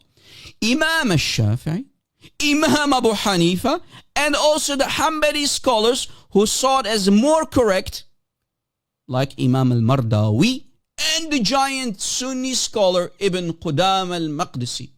So should I listen to you or your top scholars? Go ahead. Listen to them, sir. They know what they were saying, right? They obviously practiced this. They got experience in it. But now let's look at the word virgin girl, sir. We can't shy away from the fact virgin girl could mean even a 25-year-old girl that's still a virgin is called a virgin girl. So it's not specified to prepubescent girls or children, right? So we need to broaden the word virgin girl firstly, yeah? Have you ever been to school, brother? Did you go to school? So if she's 25 and she hasn't had intercourse, what is she called? That's not the question. The question is, wait. She's 25. Just a second. Wait a second. Hold your horses. Did you know that science agrees with your scholars? Science, modern day science, says, yes, it's possible that some women, I'm not talking about all women, focus. Yes, science agrees that some women who have maybe some thing or two happening in their bodies, that some women, even virgins, can produce milk. So yes, science agrees with the modern day and classical scholars like Imam Malik, Imam al-Shafi'i, Abu Hanifa, and the Hanbali scholars like al-Mardawi and Ibn Qudama. And let me give the link to the audience in the chat so they can bookmark it and save it. What are we going to do now? Listen to you, to science, and the scholars, or you? Nobody who's on TikTok. Go ahead. Then we're going to come to the point of the reason of the action of the suckling. So basically, the point I'm trying to make is whether she's a virgin girl, whether she's a prepubescent girl, even if she's not producing milk, just the action of the suckling would suffice to make that person your foster child. So just the action of actually doing the suckling would suffice rather than just having the milk itself, right? So even if there is no milk in the wherever, just the action of it should suffice, basically. Okay. On 5 different days, right? Yeah. Okay. So you're okay. I want you to now to be honest. If you call yourself a true practicing Muslim who follows the best role model, the best creation, the pattern of conduct himself, according to the Quran and the Sunnah, and all the scholars agree. If you want to follow Muhammad to the dot, would you command your wife, the mother of your children, for example, to take out her breast and suckle any man who wants to come to your house? Be honest. I hope I do not get banned for this, right? But in the sense that if I am following the Sunnah of the Prophet Muhammad sallallahu alaihi wasallam as is, it is what it is. So I'm gonna have to follow the instruction. How I feel about it is rather irrelevant. So now you're finally admitting that you're going to command your wife, the beloved wife of yours that you love dearly, and the mother of your children, to become a dayuth, to become a cuckold like Muhammad, knowing that you are forced to become a dayuth, a cuckold like the Prophet, and you're going to command your beloved wife, the mother of your precious children, to take out her breast and suckle grown-up adult men with beards? Well, if they have a crush on her, of course, yes. If it's going to prevent... Repeat that part, I did not hear you. Of course what? Of course what? No, if it's going to prevent the relationship from happening, definitely, sir. Definitely. Thank you. Yes, thank you. Finally an honest Muslim. Thank you. Let me, brother, I'm saluting you for your honesty. I'm so happy that we have an honest Muslim. It's not, it's a luxury to have an honest Muslim like you. No, you bet I'm going to do that. So if I'm going to prevent that You hear it, relationship guys? from happening and having an agile or lot coming out from that relationship, so be it, sir. Wow. If this is Beautiful. going to give me peace of mind late at night, and I know my wife is not going to cheat on me, so be it. Okay. Beautiful, brother. Beautiful, beautiful. Beautiful. I'm happy to hear it. I'm happy, you know. Thank you Actually, for I having will me, ask sir. you to follow me. Follow my YouTube channel, follow my TikTok account, because I love to have more conversations in the future with you. I salute you for your Do honesty, appreciate brother. the time Finally. I am, you know. What do you want No, to but tell us let's be more honest, about right? your There is one religion, thing, brother? sir. This I will beautiful still be religion of Muslim. yours. I'll never throw my prophet under the bus. Beautiful. I mean, but thank you for having me, sir. No problem. Can I ask you a question, my friend? Right? Can I ask you a question, Yeah, if you don't mind? yeah. I have a question. So you're now that you just said you're okay with you know milk. Can you describe to me how Aisha looked like? How did Aisha look like? Okay, so based from the hadith, she was 9 years old when the marriage was consummated, and she was about 18 when the Prophet passed away.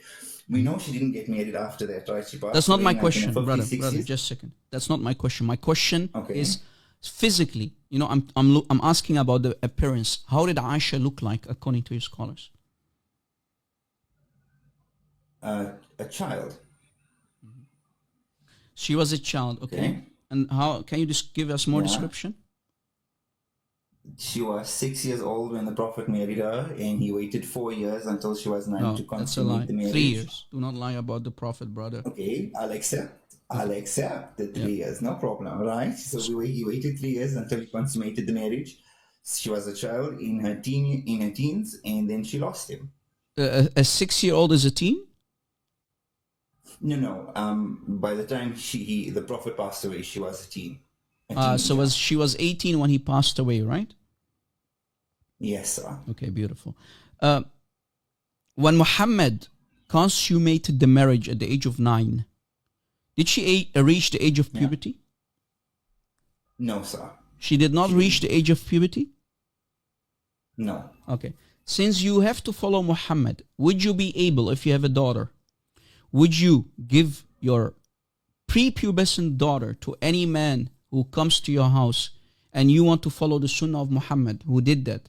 Would you give your daughter that is prepubescent to a man knowing that he's going to have intercourse with her?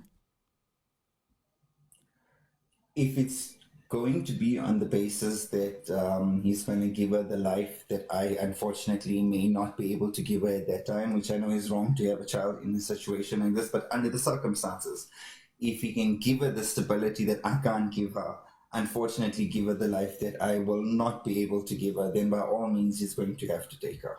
So you're going to give your precious daughter, who is prepubescent, who did not have her menstruation yet, to another man, knowing that he's about to penetrate her before she started to bleed. You're okay with that because you have to follow the sunnah. And knowing that he's going to give her the life and educate her and feed her, clothe her, and do the stuff that I can't do for her on those bases, solely on those bases, yes. You hear it? Yes. So even knowing that she's prepubescent, she did not bleed yet between her thighs, you're going to hand her over to a man. Maybe you have a difficult time raising her up. You don't have enough money to put on the table. You're going to give her, let's say, to a 50-year-old man or even 54-year-old man, knowing that he's going to penetrate her, but he's going to buy her maybe a beautiful purse or maybe a beautiful baby dress. You're okay with that? Okay, well, not limited only to the beautiful purse or the baby dress, right? But give her a house, I mean, like a future. An allowance. He'd have to obviously not be any Tom, Dick, or Harry from the streets. So he's going to have to be like, someone that is financially stable, someone that's got a good background, that, Exactly. That's very you have to important. look Yes. at things like that. But yes. Yeah. So it's very important, to do that.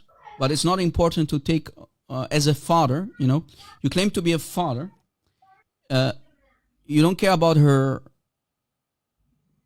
being mentally and physically ready, but you care more about that he's going to buy her a house, he's going to pay for her food, he's going to pay for her, maybe if he allows it, and pay even maybe for her kindergarten. Lord have mercy. You're okay with all this, man, right? As a father, you're okay with this. If he's putting in a 5-star private kindergarten, then damn, hell yes. Yeah. Yeah. Okay.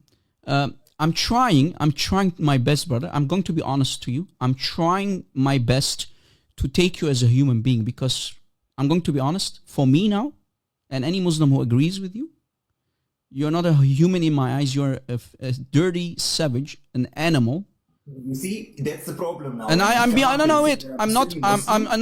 not trying to, just a second, brother. Just a second, allow me to finish. I'm not trying to disrespect any true animal in the process, but for me, you are a savage, an animal, for allowing this to happen to your own precious daughter. Childcare should come to your house immediately. You're a danger to society. You're a danger for your daughters. You should be taken care of, buddy. This is not good, man. Country, correct? That's absolutely correct. So that's in a Western society. That's in a secular world. I'd never be able to do stuff like that. Right? That would be insane. But now we're looking at places where the Sharia law is the law that's the law of the country. And if I were to do something like this, I'd not get the reaction from you that I'm getting from you now. I'd get the total opposite reaction. I'm being honest. For me, no. For me is, I'm a father of 2 beautiful children, right? If I see a man like you doing what you're doing, and you allowing this to happen to your precious daughter who's prepubescent, if I see a man, let's say I'm not even my own daughter or son, if I am passing by, let's say, a kindergarten, they are playing outside, or a play field of children, a daycare, and a grown-up man with a big beard, a Muslim man maybe, like you, who approaches the children and he wants to even lift one finger and touch a child, I will run like Usain Bolt, that golden medalist. I will run my ass off and stop him and give him a citizen arrest, at least. Depends on in what kind of mood I am. If he's unlucky, I will put my fist in his mouth. That's what I do. But you, wait. No, but you, just a second. But you are, sir, you are not a human being. You are an animal for agreeing with your prophet. You're an animal, and I'm not trying to insult any real animal. Does it make you less of a person? Ya hayawan ibn hayawan. No, you honestly tell me that it makes you an even bigger animal, correct? Yeah, correct. Okay, guys, enough with the fun. I can't take more than this, guys. You see, guys, this is a proud Sunni Muslim. He came up, guns blazing. Rob, you lied. Then he agreed with me, and then he called me a liar for the second time. I'm so happy that it's recorded. Then he took his statement back for the second time. Then finally, when I showed his own books, finally, he came out clean, and he agreed that penetrating little prepubescent girls is okay, and he is even willing to give his prepubescent girl to any man who comes, just to follow the sunnah of this animal, false prophet, this savage Muhammad, the cave mentality of these Muslims, guys. You see how dangerous practicing Muslims are? Do you see how dangerous true practicing Sunni Muslims are? And this is, by the way, Shia as well. Shia have a different idea, but they say, 9 or 10 years, still a child. Some of them said it's 10 years. If you cannot penetrate her, if your wee-wee is too big, you are allowed to do mufakhada, right? But Sunni and Shia Islam both agree. Guys, if you are a father and a mother, your parents, you know what to do whenever a true practicing Muslim approaches you or your child. You know what to do, right? I'm so happy that this is recorded. Guys, I wanted to ask him more questions, but, as a father, I can't take more than this, okay? Is there any Muslim? I asked him, guys, about how Aisha looks like, and he never answered. He only went to her age and, But how does Aisha look like? Question is simple. How did Aisha look like? Her appearance, how did she look like? That's the question. And I'm sure everybody's interested. Are you interested, guys? Give me a 1 in the chat. If there are enough ones, I will prove how she looked like. I'll present the proof from the Islamic books. So guys, we know that she was baby. We know that she was a baby. We know that she was prepubescent when Muhammad penetrated her. But how did Aisha look like? Now we know that her mother was feeding her. She was stuffing her face, feeding her cucumbers with dates. You know the famous hadith. And Phil, if you can, or other admins, if you can provide the link in the chat, that would be awesome for people to collect. Aisha was being force-fed by her mother to become plump and big enough for Muhammad. Winston, if you like those types of women, you're in it for a treat, because here's why. Hey, look. Today I downloaded Z-Book, this one in front of you. New stuff, new material. جديد, new, okay? New material. Let me give you the link. New stuff, ya akhwan, new, جديد. New book, presented for the very first time on my YouTube channel, on my TikTok channel, and on my Discord server. Okay? First time, جديد, new, okay? The following book called Al-Wafi Bil-Wafiyat, okay, volume 16 by Salah Din As-Safadi. Okay, here's the cover of the book on the screen. You can fact check me. I just presented the link. Here's the link one more time. Copy it, admins, and put it also on Discord. Unfortunately, brothers and sisters on TikTok, I can't share the link in the TikTok chat. So if you want to collect all the sources, all the materials, you need to go either to my YouTube channel or go and join my Discord server. This is again my Discord server, okay? If you have a Discord account, you can join us via the link, okay? All right. Now, how does Aisha look like? Ready, guys? جديد. New stuff, okay? New. Page 344. The book that I just put on the screen, page 344. 344, okay? What does it say about her? It says that she was, let me type it out. Aisha had a big ass. Sorry, guys. This is what it is. عظيمة العجيزة. She had a big fat ass. I'm not saying it. I'm free of this. Imagine if your scholars saying this about the wife of Muhammad. These are your scholars, not me. She had a what? A big ass. That's what it says on the screen. Big fat ass. Big breasts. Big melons. I want melons. Emoticons of big melons, guys. Big fat ass. Peach, a big peach, big melons,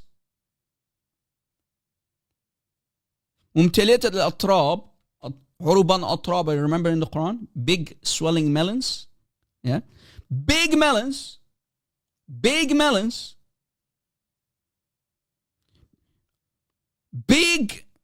thighs, and broad, big shoulder. Big chest. Again, repeat it. Big chested woman. That's what Aisha was. Big chested woman. She was fat, man. She was, from the bottom to the. Sorry, guys.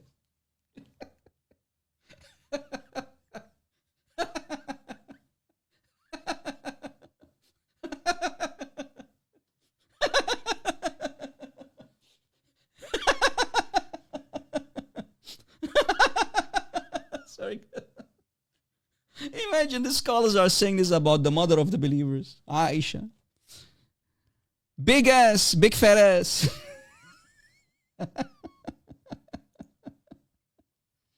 Oh, Lord have mercy. These are your scholars, Muslims. I am free of this. I'm only reading.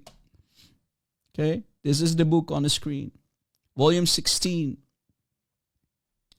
Scholars are admitting that she was one big fat woman with big breasts and a big ass. Right? Your mama is so fat she was hit by a parked car.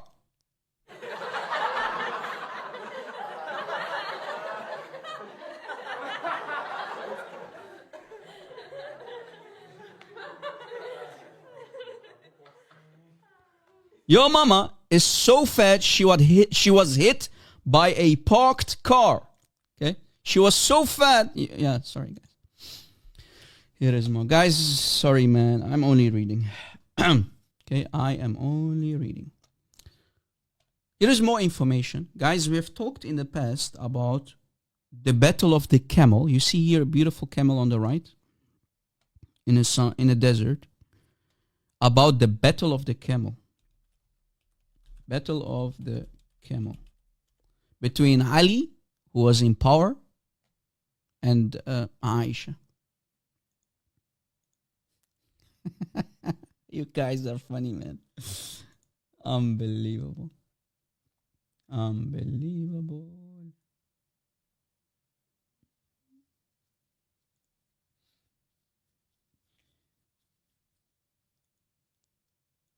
The battle of the camel between Ali and Aisha, the mother of the breastfeeders.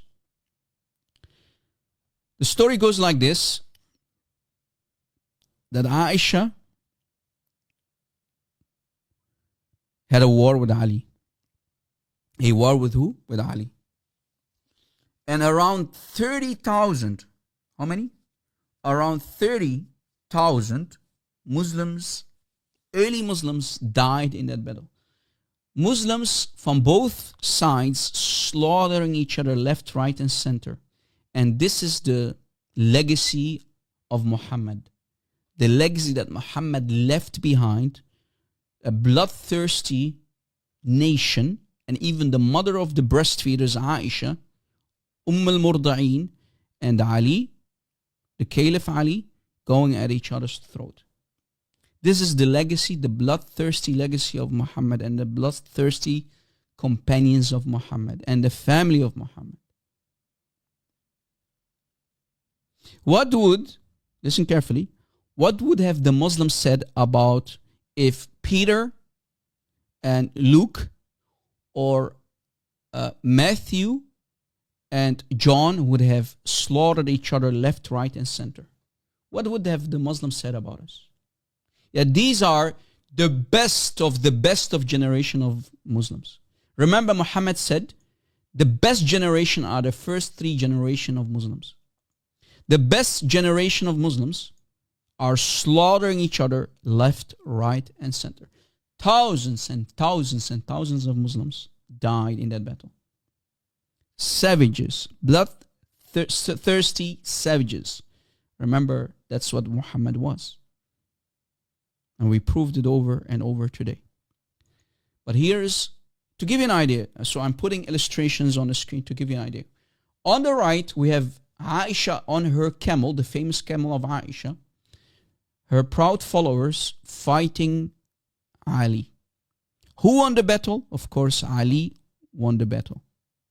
And then he sent her to her house and locked her up for the rest of her life, basically inside her house, when she lost the battle. And maybe you've seen that video about the followers of Aisha picking up the camel dung and smelling it. Oh, this is the smell of heaven. This is the smell of musk. Right? Picking up the dung of the camel of Aisha. Right? And this is in the Islamic books. Smelling it. This is the smell of heaven. This is the smell of musk. Whenever the camel used to do number 2, they used to fight over it. The party of Aisha used to fight over the camel dung of Aisha. Of Aisha's camel. To give you an idea, okay? But here is more. I want to share this information with you. Maybe this is new stuff for you. And here is the link to this book. Here is the link for this book. Let me share it with you. Pum, pum, pum. Battle of the Camel. The Battle of the Camel. Here is the link. Here is the link, beloved brothers and sisters. There you go. The link for the book on the screen. Maybe it's new stuff for you, which you never heard before. Okay.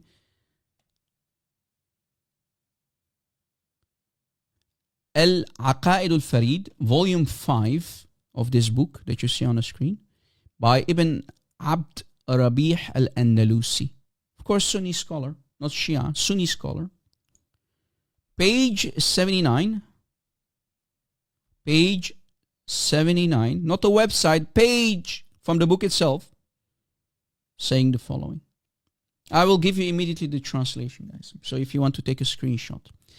A woman asked Aisha, what do you say, al-Murda'in, or Aisha, what do you say about a woman who kills her young boy?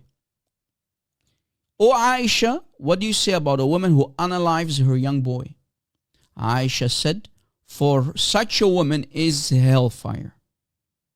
But she did not realize, Aisha was too stupid to realize that this woman is setting a trap for her. It's a trap, Aisha. Are you stupid? Now look what happens next. Then the woman who is asking Aisha said, then what would you say about a woman who unalived 20,000 of her bigger sons, of her elderly sons, in one plain or hill? And she's referring to the what? To the Battle of the Camel that happened between Ali and Aisha. Referring to the Battle of the Camel. Aisha immediately realized she's being, it's about her. It's about her, about Aisha. So this is after the Battle of Camel, right? Aisha then said, take this woman, this enemy of Allah, away. Send her away.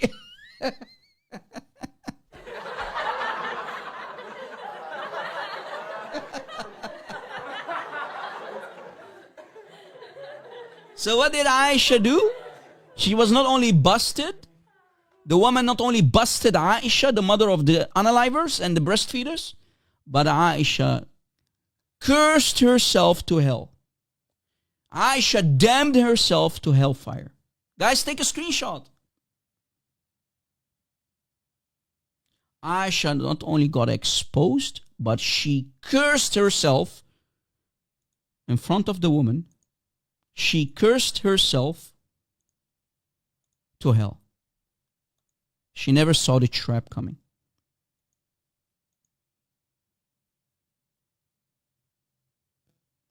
Now, Michael, I told you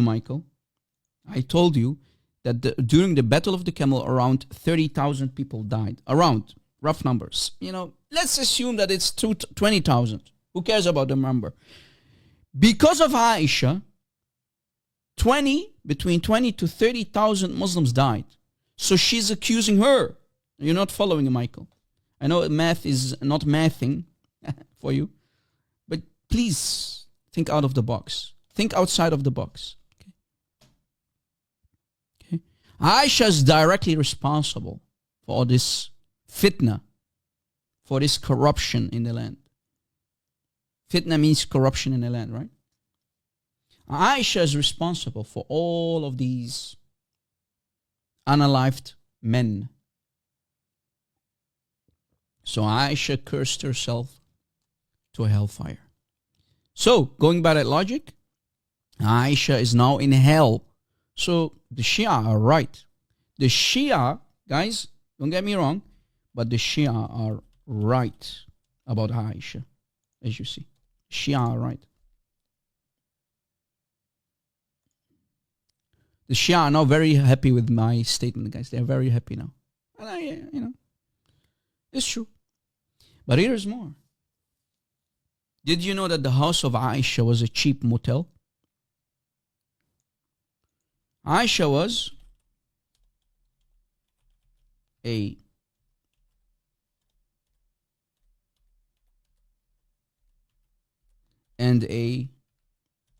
madam. Aisha, now I'm going to prove that Aisha was not only the W, but also a madam. You know what a madam is, right, guys? A madam who is running an escort service. That's what a madam is, right? Who has a lot of women under her care. Now I'm going to prove it. Cheap motel, i.e. the house of Aisha. Anyone could come in and not only suckle from her. Got milk? Mother Aisha got milk? But also climax in her house. What? No way, Rob. Yes. Any man could sleep in her house, the cheap motel of Aisha, and even have wet dreams in her house. No way. No way, Rob. Yes.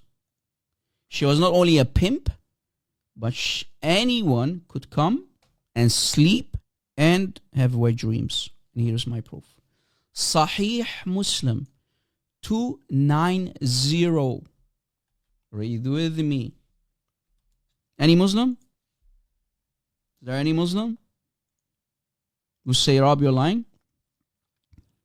Keep tapping that screen, brothers and sisters on TikTok, and apply chapter 4, ayah 34 on that like button, brothers and sisters on YouTube. Abdullah bin Shihab al-Khawlani reported, I stayed in the house of Aisha and had a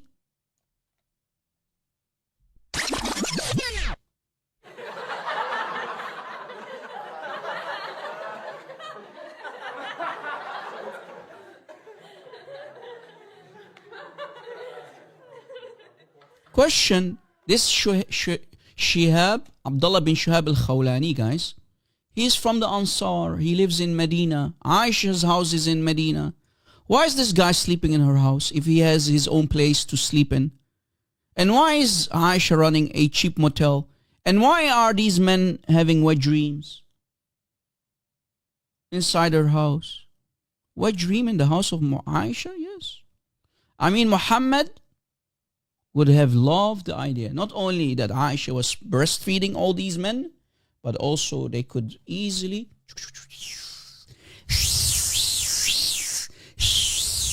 brother. It's okay, buddy. It's okay. Come sleep in my house and do it. It's okay. Got milk, Mother Aisha? Of course. Everything is possible in my house. All ham to Allah. All ham to Allah. What about Aisha being a cougar? Remember, she is a madam. She's a cougar. A cougar. Can we prove that one too? Aisha was a hunter, Rob. Did she has a hobby? Did she have a hobby? Hobby of Aisha? Yes, Aisha had beautiful hobbies, guys. One of them was running a cheap motel where any man can come and have wet dreams. But she has other hobbies. One of the hobbies is hunting for young men. The hobby of Aisha was a hunter for young, beautiful men. No way, Rob. Yes? Is that her hobby? Yes. Rob, can you prove that? Yes. Of course, from the books. Al-Musannaf. Al-Musannaf. Al-Musannaf. Al-Musannaf li Ibn Abi Shayba. The famous Ibn Abi Shayba, who has this famous important collection of hadith in the Sunan way, right? In this book that you see on the screen, guys, we have fiqh, we have some of hadith, we have hadiths of Muhammad, we have the athar of the companions and the tabi'een as well.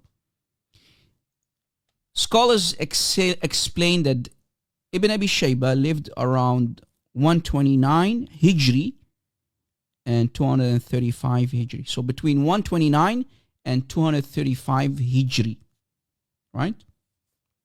So he's a very early scholar, okay? Ibn Abi Shayba in his famous Musannaf.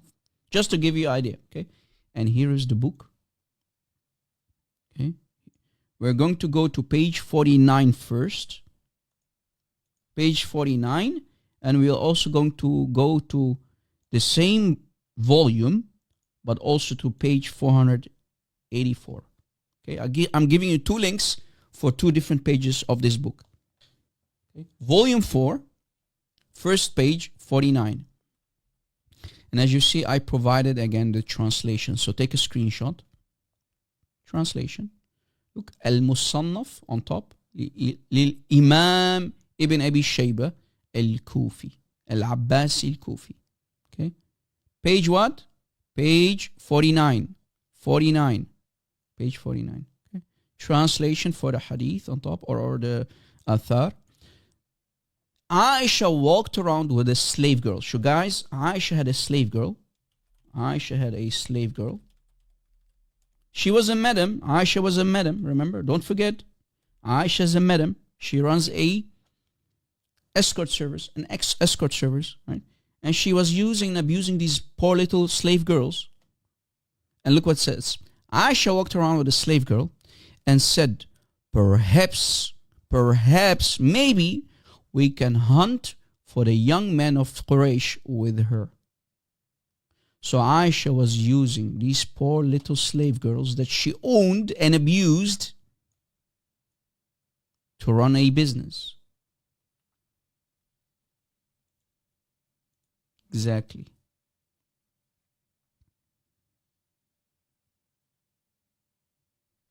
This is a disaster for the Sunni Muslims. What is this? Is this a religion or prostitution? Is this a religion or an escort service? You see, guys, what Muhammad did to Aisha? Aisha became damaged goods to the point that she became a madam. And she was breastfeeding. She herself was breastfeeding. And Lord knows what she was doing with these men who came to even climax to have wet dreams in her house. In the house of Aisha. She became a cougar. And on page 484, same book, Hadith 22,351, I gave you the link as well for page 484. Same story.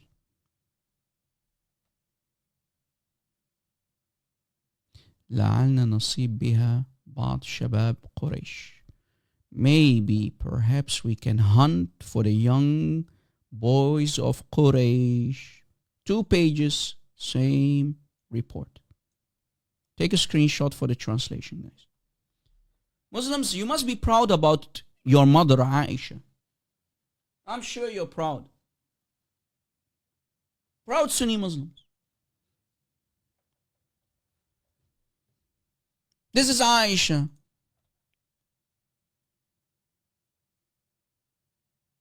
This is the mother of the believers, Aisha, in a nutshell. So Aisha was a proud hunter, baby. That's one of her hobbies. This is Aisha for you.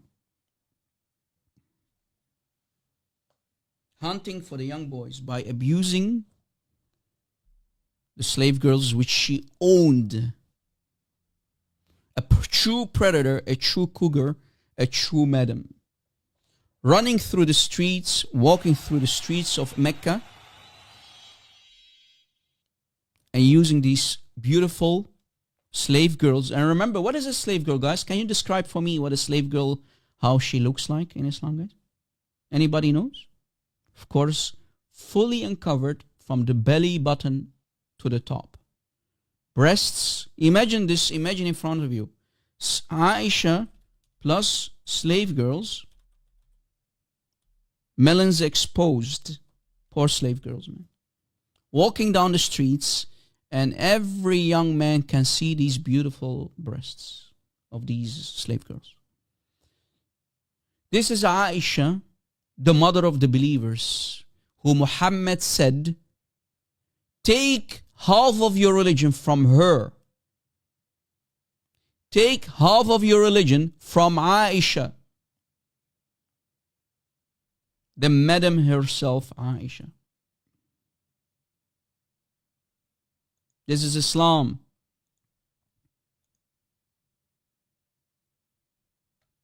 Got milk? Welcome in. You are welcome to come to my house. I'm a madam. I'm a cougar. Aisha would have proudly said. You get the idea. Any Muslim? Which Muslim dares to join the live stream now? Challenge you to come up. I challenge you to come up. If you have any honor and dignity, come up. Bro, if I would be in Medina, that would be, Las Vegas. Like brother RJ, Las Vegas is nothing compared to Mecca and Medina in the 7th century. Right? It's nothing. Now they are slowly going back to their roots. Now they are having concerts. They are having music concerts.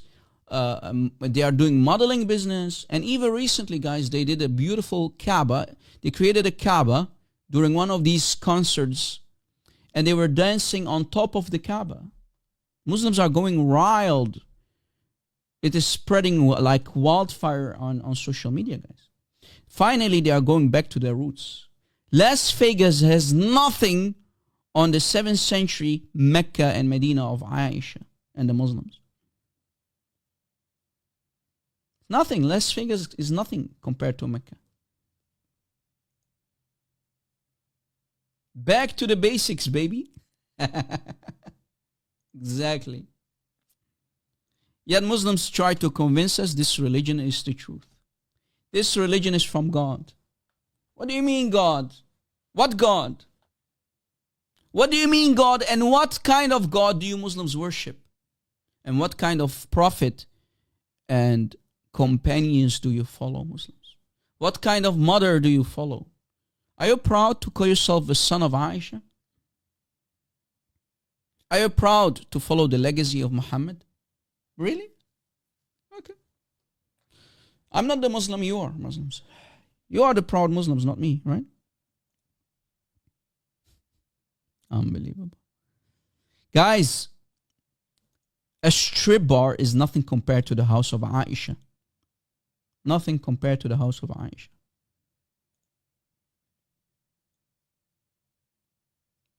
Unbelievable. So this is what happened in Mecca and Medina. What about when Muslims go to Jannah, guys? What will they get? If Muslims die for the sake of Allah and they become martyrs, when they go to Jannah, Allah will give them dolls. Did you know that? Did you know that? Any Abdul? Any Abdul will say, Rob, you're lying? If you go to Jannah, so now that we prove that Aisha was running a cheap motel, what about the cheap motel of Allah in Jannah? AKA the Jannah of Allah. Anyone?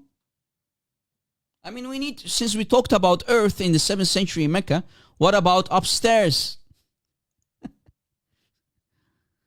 If you die and you go to Jannah as a proud Muslim, what will Allah give you? And we're talking about the men, not the women. Men. Because Jannah is for men, not for women. Women will get nothing. They can only watch. They can only watch. Any Muslim will say, Rob, you're lying? Anyone? Any Muslim? Please, only Muslims, please. Any Muslim? Is there any Muslim who says, Rob, you're lying? Any Muslim? Yalla ya akhwan. You must be proud about Islam, man. Come on. This is Islam. Give a thumbs up, Muslims. Come on. I know you're enjoying this. Give the live stream a thumbs up. And we're only reading. We are educating you from your books. Any Muslim? Again, let me prove that you will get dolls. Of course, everything we say, we can back it up from the books. Look. In the following book on the screen, called مشاهد يوم القيامة. مشاهد يوم القيامة, the the bearing witness of the judgment day. So this is about what you will see on judgment day. You see, guys, all these hands raised up? They all want to see judgment day and what they will get from Allah on judgment day. By Mahmoud al-Masri. Mahmoud al-Masri. Okay? Page, Rob, before you read the page, give us the link. Oh, sure, no problem. Here is the link.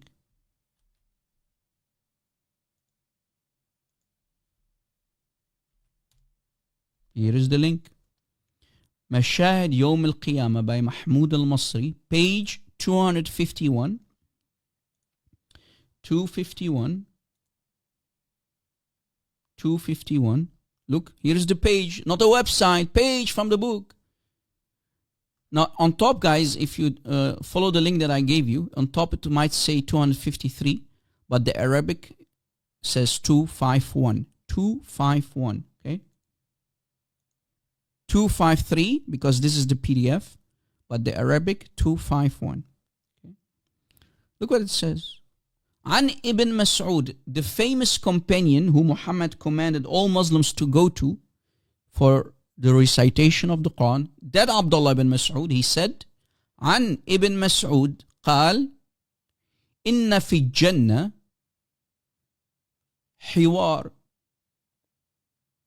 There are حور العين in Jannah, يقال لها حورة, يقال لها اللعبة. There is a special حور العين in Jannah of Allah called the dhul. Brother, dolls, brother, dolls. Dolls.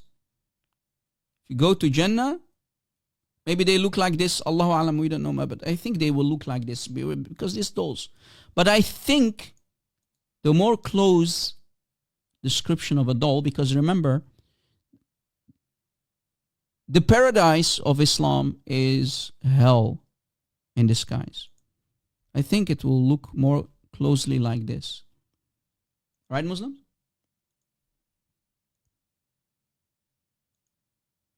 I think the best description is this.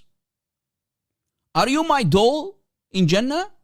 Yeah, because your Jannah, Muslims, to be honest, is hellfire. Burn, baby, burn. And this is what Allah will give you, because Allah is Satan, Habibi. You cannot convince anyone that Allah is not Satan. Maybe a transgender doll, Allahu Alam.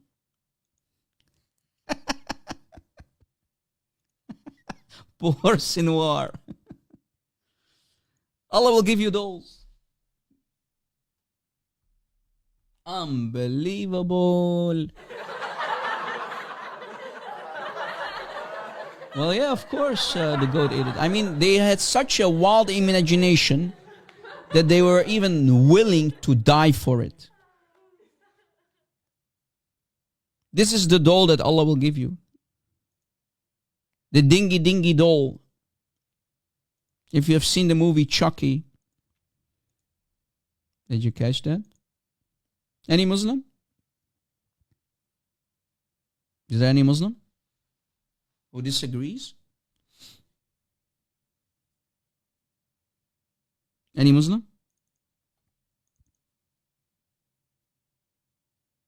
Here is more. Book number 2. Book number 2. By Shaykh al-Albani. You must have heard of Shaykh al-Albani, guys. Come on. Right? Shaykh al-Albani, who is considered to be the last muhaddith of his lifetime. Shaykh al-Albani, who died recently. That Shaykh al-Albani, in Silsila Sahiha, volume 7. Let me put the book now on the screen.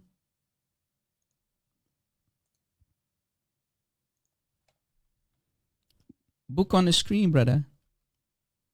We don't lie, we only read. We don't fabricate, we only read.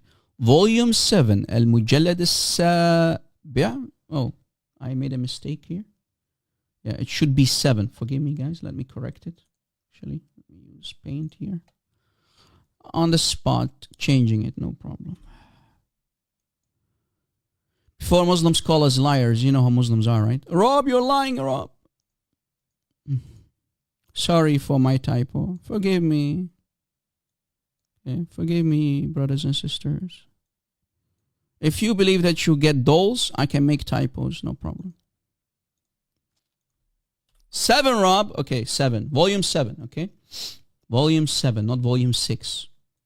Page 1060. Good. Look, guys, how many pages I need to go through. 1060. Yeah. My life is a miserable hell.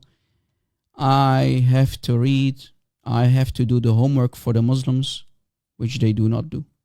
Hadith number 3351. That's the hadith number, okay? That's the hadith number. Hadith 3351. Whenever you see a circle that looks like a circle, that means a 5 in Arabic.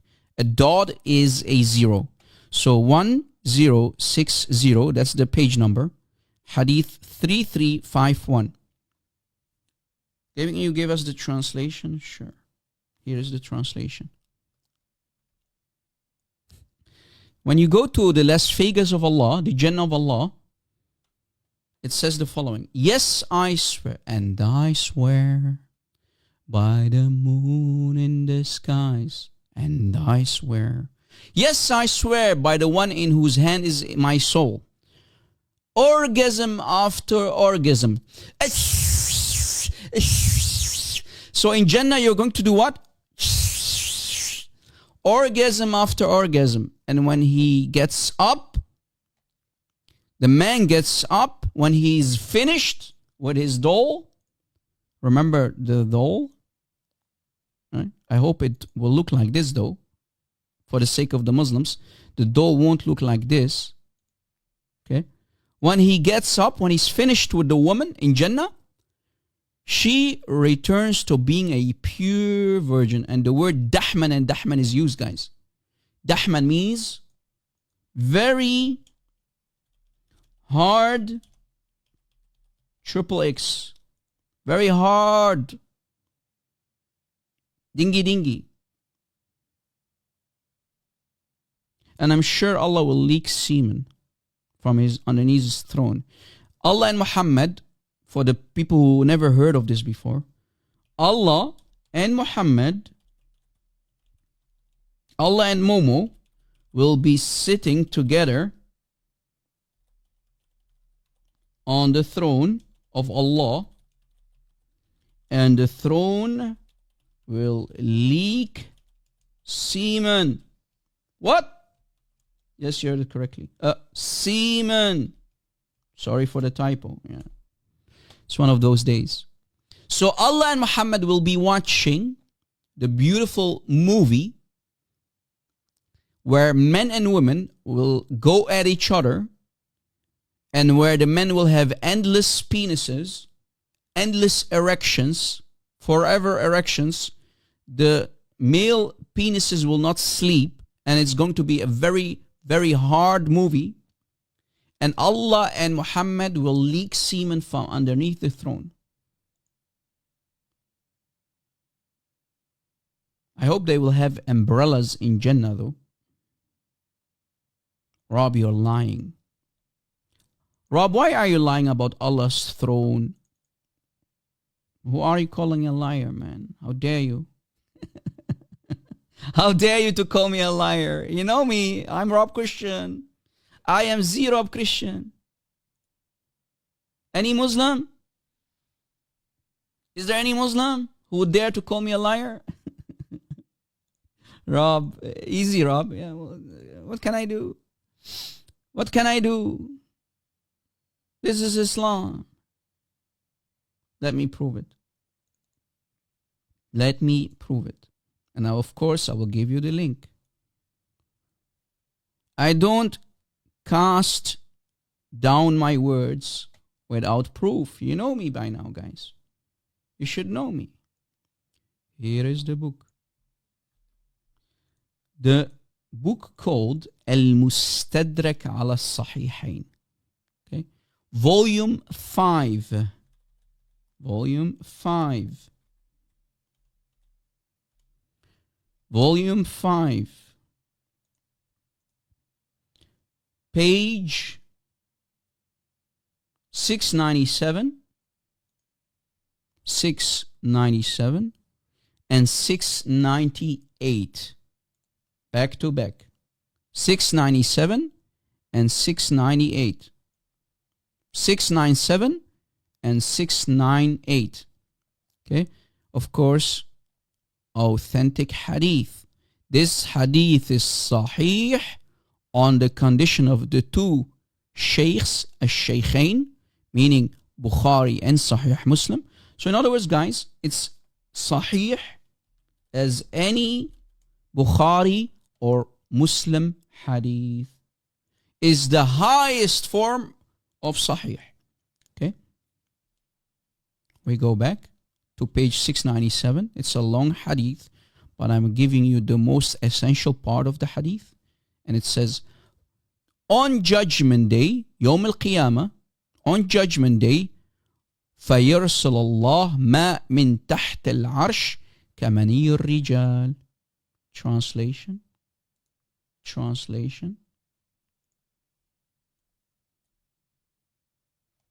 Take a screenshot for the translation. Any Muslim? Any Muslim? Any Muslim who will dare to say Rob your line? Brother.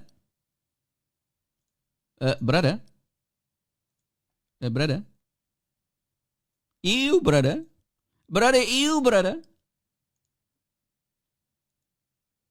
Brother. Judgment Day will look like this. Yes, I hope you have umbrellas, Muslims. I hope you have umbrellas.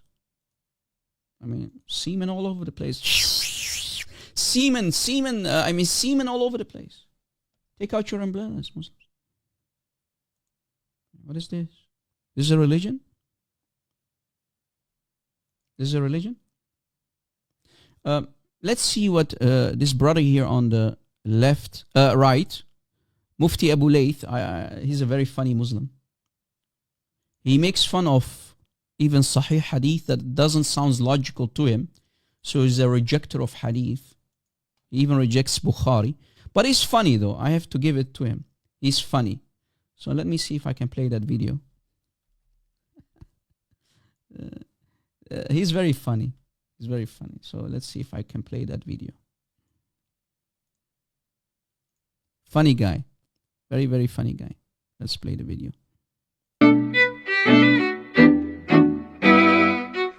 We can say that the Quran strongly suggests, the Quran seems to have a very strong indication that Isa is coming. However, it is not definitive and it is not conclusive in and of itself.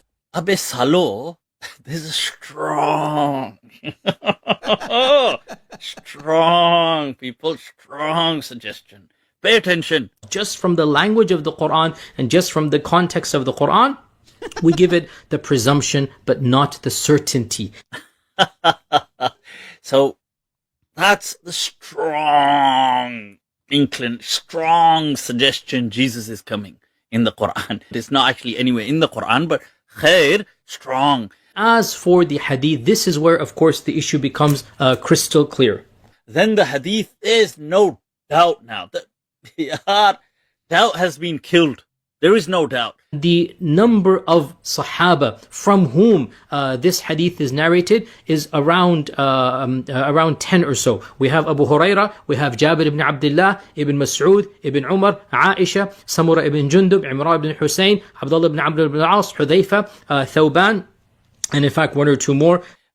There's a hadith of Ibn Mas'ud. He mentioned Ibn Mas'ud. Ibn Mas'ud. First of all, Ibn Mas'ud begins by saying that the Christians claim Jesus will come back. You see this belief creeping in. But anyway, check this out. More interesting, people. I want to bring your attention. Elaborate detail on the end of time. What's going to then happen is, look at all of this. What will, he goes through in, details. This is going to happen. That's going to happen. A wind is going to come. Ya'juj, Ma'juj are going to come. People are going to die. All this stuff. But then what's going to happen after this utter destruction? Now, this is the hadith. He was saying, Yahya Yasir Qadi, that we can't question with reason. Put together, too many of the Sahaba have narrated it, and therefore predominant, Sunni methodology basically is that mutawatir ahadith are certain. Yufidul qata'. It's not dhanni. It's not something that is subjective. It is something that is certain. The notion of rejecting mutawatir ahadith simply because it is not rational, right? That's to me the fundamental difference between this strand of Islam versus the bulk of Ahlul Sunnah or the bulk of Sunni Islam. So now check this out. What does the hadith say at the end? When there's utter destruction, how will this be brought back? Then Allah will say, now I have to translate this, so brace yourself. This guy's funny though. Allah will send, there's a fluid from beneath the arsh which will ejaculate. Ejaculate? Like the sperm of men.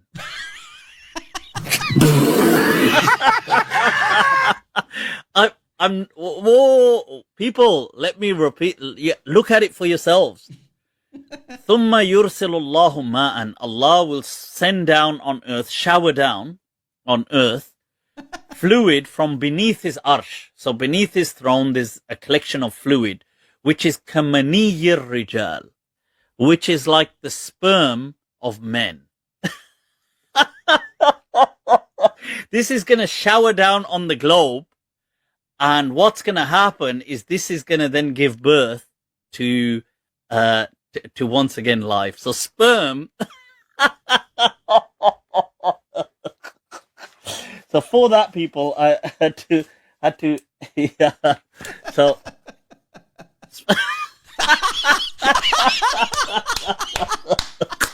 Oh, yaar ye blizzard, huh? Yaar ye kya ho raha hai, yaar? What's this? What kind of games are? Wait. I need to. So Allah is. Wait. Oh yeah. Had to. Yeah. So. Unbelievable. Oh yaar ye blizzard, huh? Yaar ye kya ho raha hai, yaar? What's this? What kind of games are? So Allah is going to send down a blizzard. Sorry. This is going to then give birth to once again life. So sperm. So for that, people, I had to, yeah. So.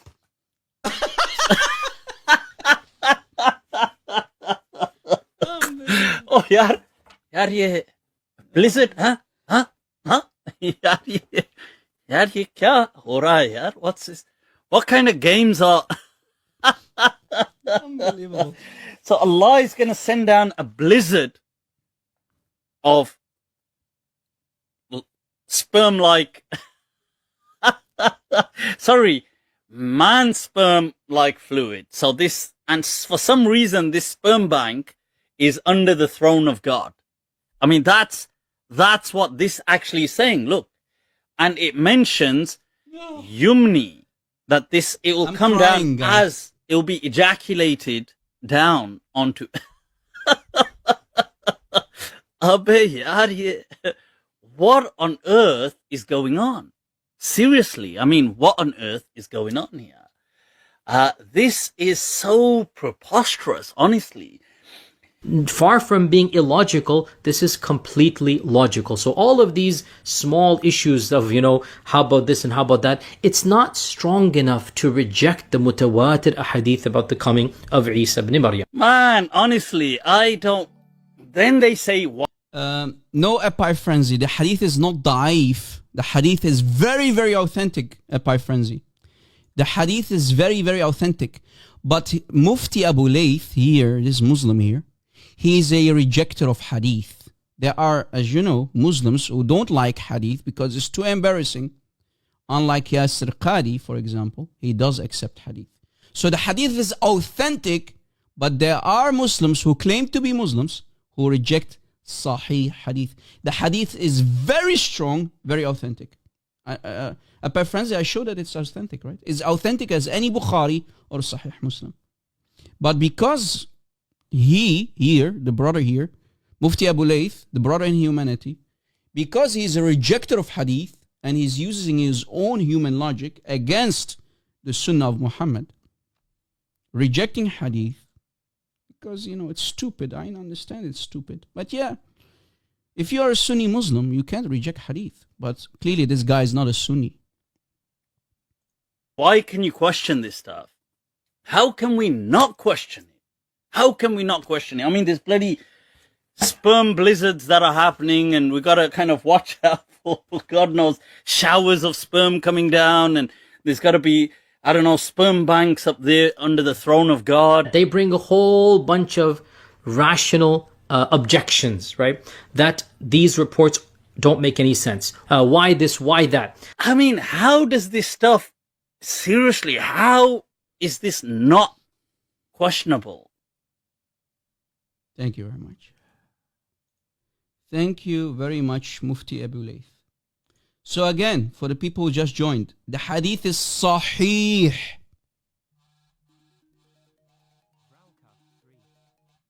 Sorry for that, I had a phone call. The hadith is sahih.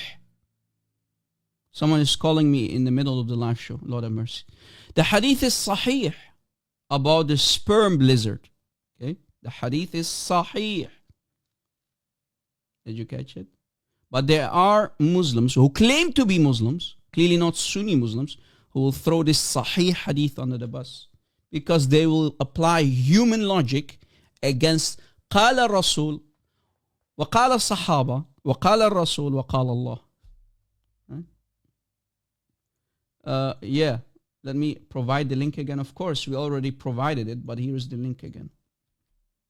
Here is the link again. For the hadith on the screen. Allah sends water from underneath the throne as the semen of men. Liquid, a sperm blizzard from underneath the throne of Allah. And remember, Allah and Muhammad are together sitting when the throne is leaking. Okay, Allah and Muhammad are sitting together on the throne. So the question is, who is going to leak? Muhammad or Allah, or both? Who is going to leak? Allah or Muhammad, or both? Right? We have two men, Allah and Muhammad, and one of them or both will leak semen. Allahu Alam, who is going to leak exactly. All right. I think we have done enough damage for one day. We had only one Muslim who dared to come up, unfortunately. And he admitted that he would even allow his baby daughter to sleep with a grown-up man. If you missed that, guys, you really need to clip it. I'm going to clip myself. I'm going to try to clip it if I have more time. So pray that we have enough time to do that. But this was an honest Muslim. At least he dared to come up. I have to give it to him. I mean, there are not enough men out there who dare to come up.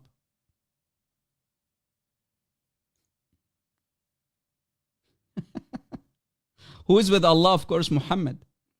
Brother Sasha, God bless you, brother. Nice to see you. I think, guys, we did enough damage for today. We explained who Aisha was and what she did and who she was. Okay. So I hope people gained knowledge. You can download my videos, guys. All of my videos and live shows are yours. You can clip them. Do what you gotta do, guys. Share my videos. Share the link to my videos. Brother Phil says that Brother Jai and his wife, DOC, Sister DOC, will go live in 3 hours. That's amazing. What a luxury time we're living in. All these amazing brothers and sisters, guys. So go watch that if you have time, support any warrior, any warrioress, right? Who are doing what we do. God bless you guys. Thank you for being here. I can't thank you enough. Yeah, brother, go ahead. Yeah, hello, my friend. Yes. So you kind of said that the hadith is sahih and very like the leaking one. According to Bukhari and Muslim. Now I checked really quick. I've never heard of this hadith, but I checked really quick. According to Bukhari, it's weak because it contains Abdullah bin Hani Abu Zurari. I don't know what that name is, but Bukhari said any hadith from him is not accepted.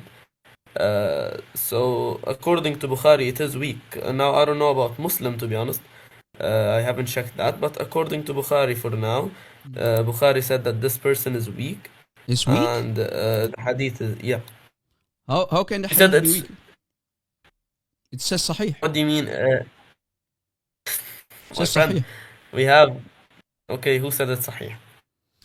Imam al-Hakim al-Naysaburi, in his book, it's sahih. And Okay, al-Mustadrak ala al-Sahihain is filled with sahih hadiths. Okay, but again, my friend, you said a condition. You said it's sahih according to the two sahih, the two books of sahih. I'm not Bukhari saying it, I'm and only Muslim. reading. Please, No, please, please do no, not don't lie, include because me. you said that. You said that, my friend. No. Look, Don't no, back no. up now. Look, You said a هذا claim. no, wait. اتفضل. هذا حديث. Do you see the screen or not? لا مش. Wait, give me a minute. That's my problem. Are you sharing? Oh yeah, there we go. Okay. Is Yeah. it my problem that you don't see the screen? No. I was not looking at it for a minute, but here, yeah. Okay. Do you respond? You're the guy who you know you're acting like Farid. So I'm happy that you're here. No. I'm not like a. You're the good guy from like, Deen I'm not Respond multiple. YouTube channel, right? Yeah. It's you, right? Okay. No. I'm not him. I'm not close to him. The guy is way more. So better. you're But I borrowing his just- name? You're only borrowing his name? Yeah, basically. Yeah. Okay. And you're a proud Sunni Muslim, right? Yes, alhamdulillah. Okay. So who was in the chain that was weak? I was about to go, to give be me a honest with you. second. You It's, Muslims are yeah, always it's very okay, it's smart. Just a second, brother. You're very smart. You join you in wanna when I'm go, about that's to go, totally but fine. that's okay. What can you expect? Okay. Yeah. Yeah, very smart. I was live for 3 It's hours, and you Yeah. you choose to join now when I am about to say, God bless you guys, I need to go, right? Very smart of you. Well, it's kind of like the Yeah. problem is from the staff team. He invited me, Oh, yeah. but Okay. that's not my problem. Yeah, it's He not your accepted the problem. invite. Okay. Yeah. So the person that's weak according to Bukhari, because you put the conditions of Bukhari and Muslim, okay? So when I say Bukhari said it's weak, you cannot back up. So according to Bukhari, Imam Bukhari, Abdullah bin Hani Abu Zurari is a weak person, and this person is in the chain actually. He's in the chain? Yeah. Okay, let's see.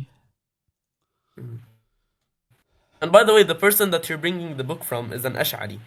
So if a person is not gonna accept simple aqidah from the Quran and Sunnah, I don't think I'm gonna take any hadith from him. That's also a very important point to like mention, my friend. It's okay. Yeah. Who was the guy in the chain that was weak? Again, Abdullah bin Hani Abu Zurari. Well, Habibi, he's not in the chain. He is. No, he's not. Look. Show me the name of Az-Zurari here. This is the chain of narration. Go ahead. Why are you lying, brother? Bro, he's in the Where? chain. Here's the chain of narration all the just way found him a to bit ago. Abdullah bin Wait. Mas'ud. Show me his name. Right. Why are you lying, bro? Why are you Muslims always lying? Oh, wait. Brother, go play somewhere else. Wait. Please. Go play somewhere else.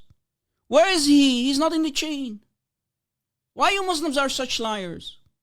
So guys, look, I'm about to go. I have no time left. This Muslim choose to come up the moment I want to go. And the whole name of the guy is not even there. Here is the chain of narration all the way down there. Where is his name? Nowhere. If I copy the names, look, Google Translate. Just to prove how these people lie. This is the first approach that I'm doing. Guys, I have no time to do more investigation, but I'm only copying and posting the chain of narration. Look. Abu Abdullah Muhammad bin Abdullah al-Zahid al-Ashfahani told us on the authority of Hussein bin Hafs, on the authority of Sufyan, on the authority of Salma bin Khuhail, on the authority of Abu Zar'a, who said, we were with Abdullah bin Mas'ud. So where's this guy? Why do you lie? Anyway, I rest my case, guys. For now, I rest my case. God bless you, guys. God bless you. I love you. See you very soon on a new live show. Stay away from Islam, because without lies, Islam dies. I love you, brothers and sisters. Go with the peace of Christ. Keep us in your prayers. And we'll see you in a new live show. God bless.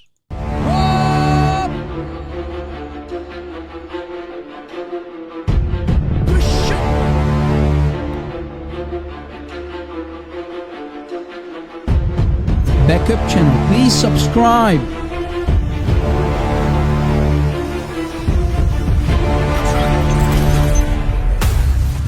Did you subscribe, guys?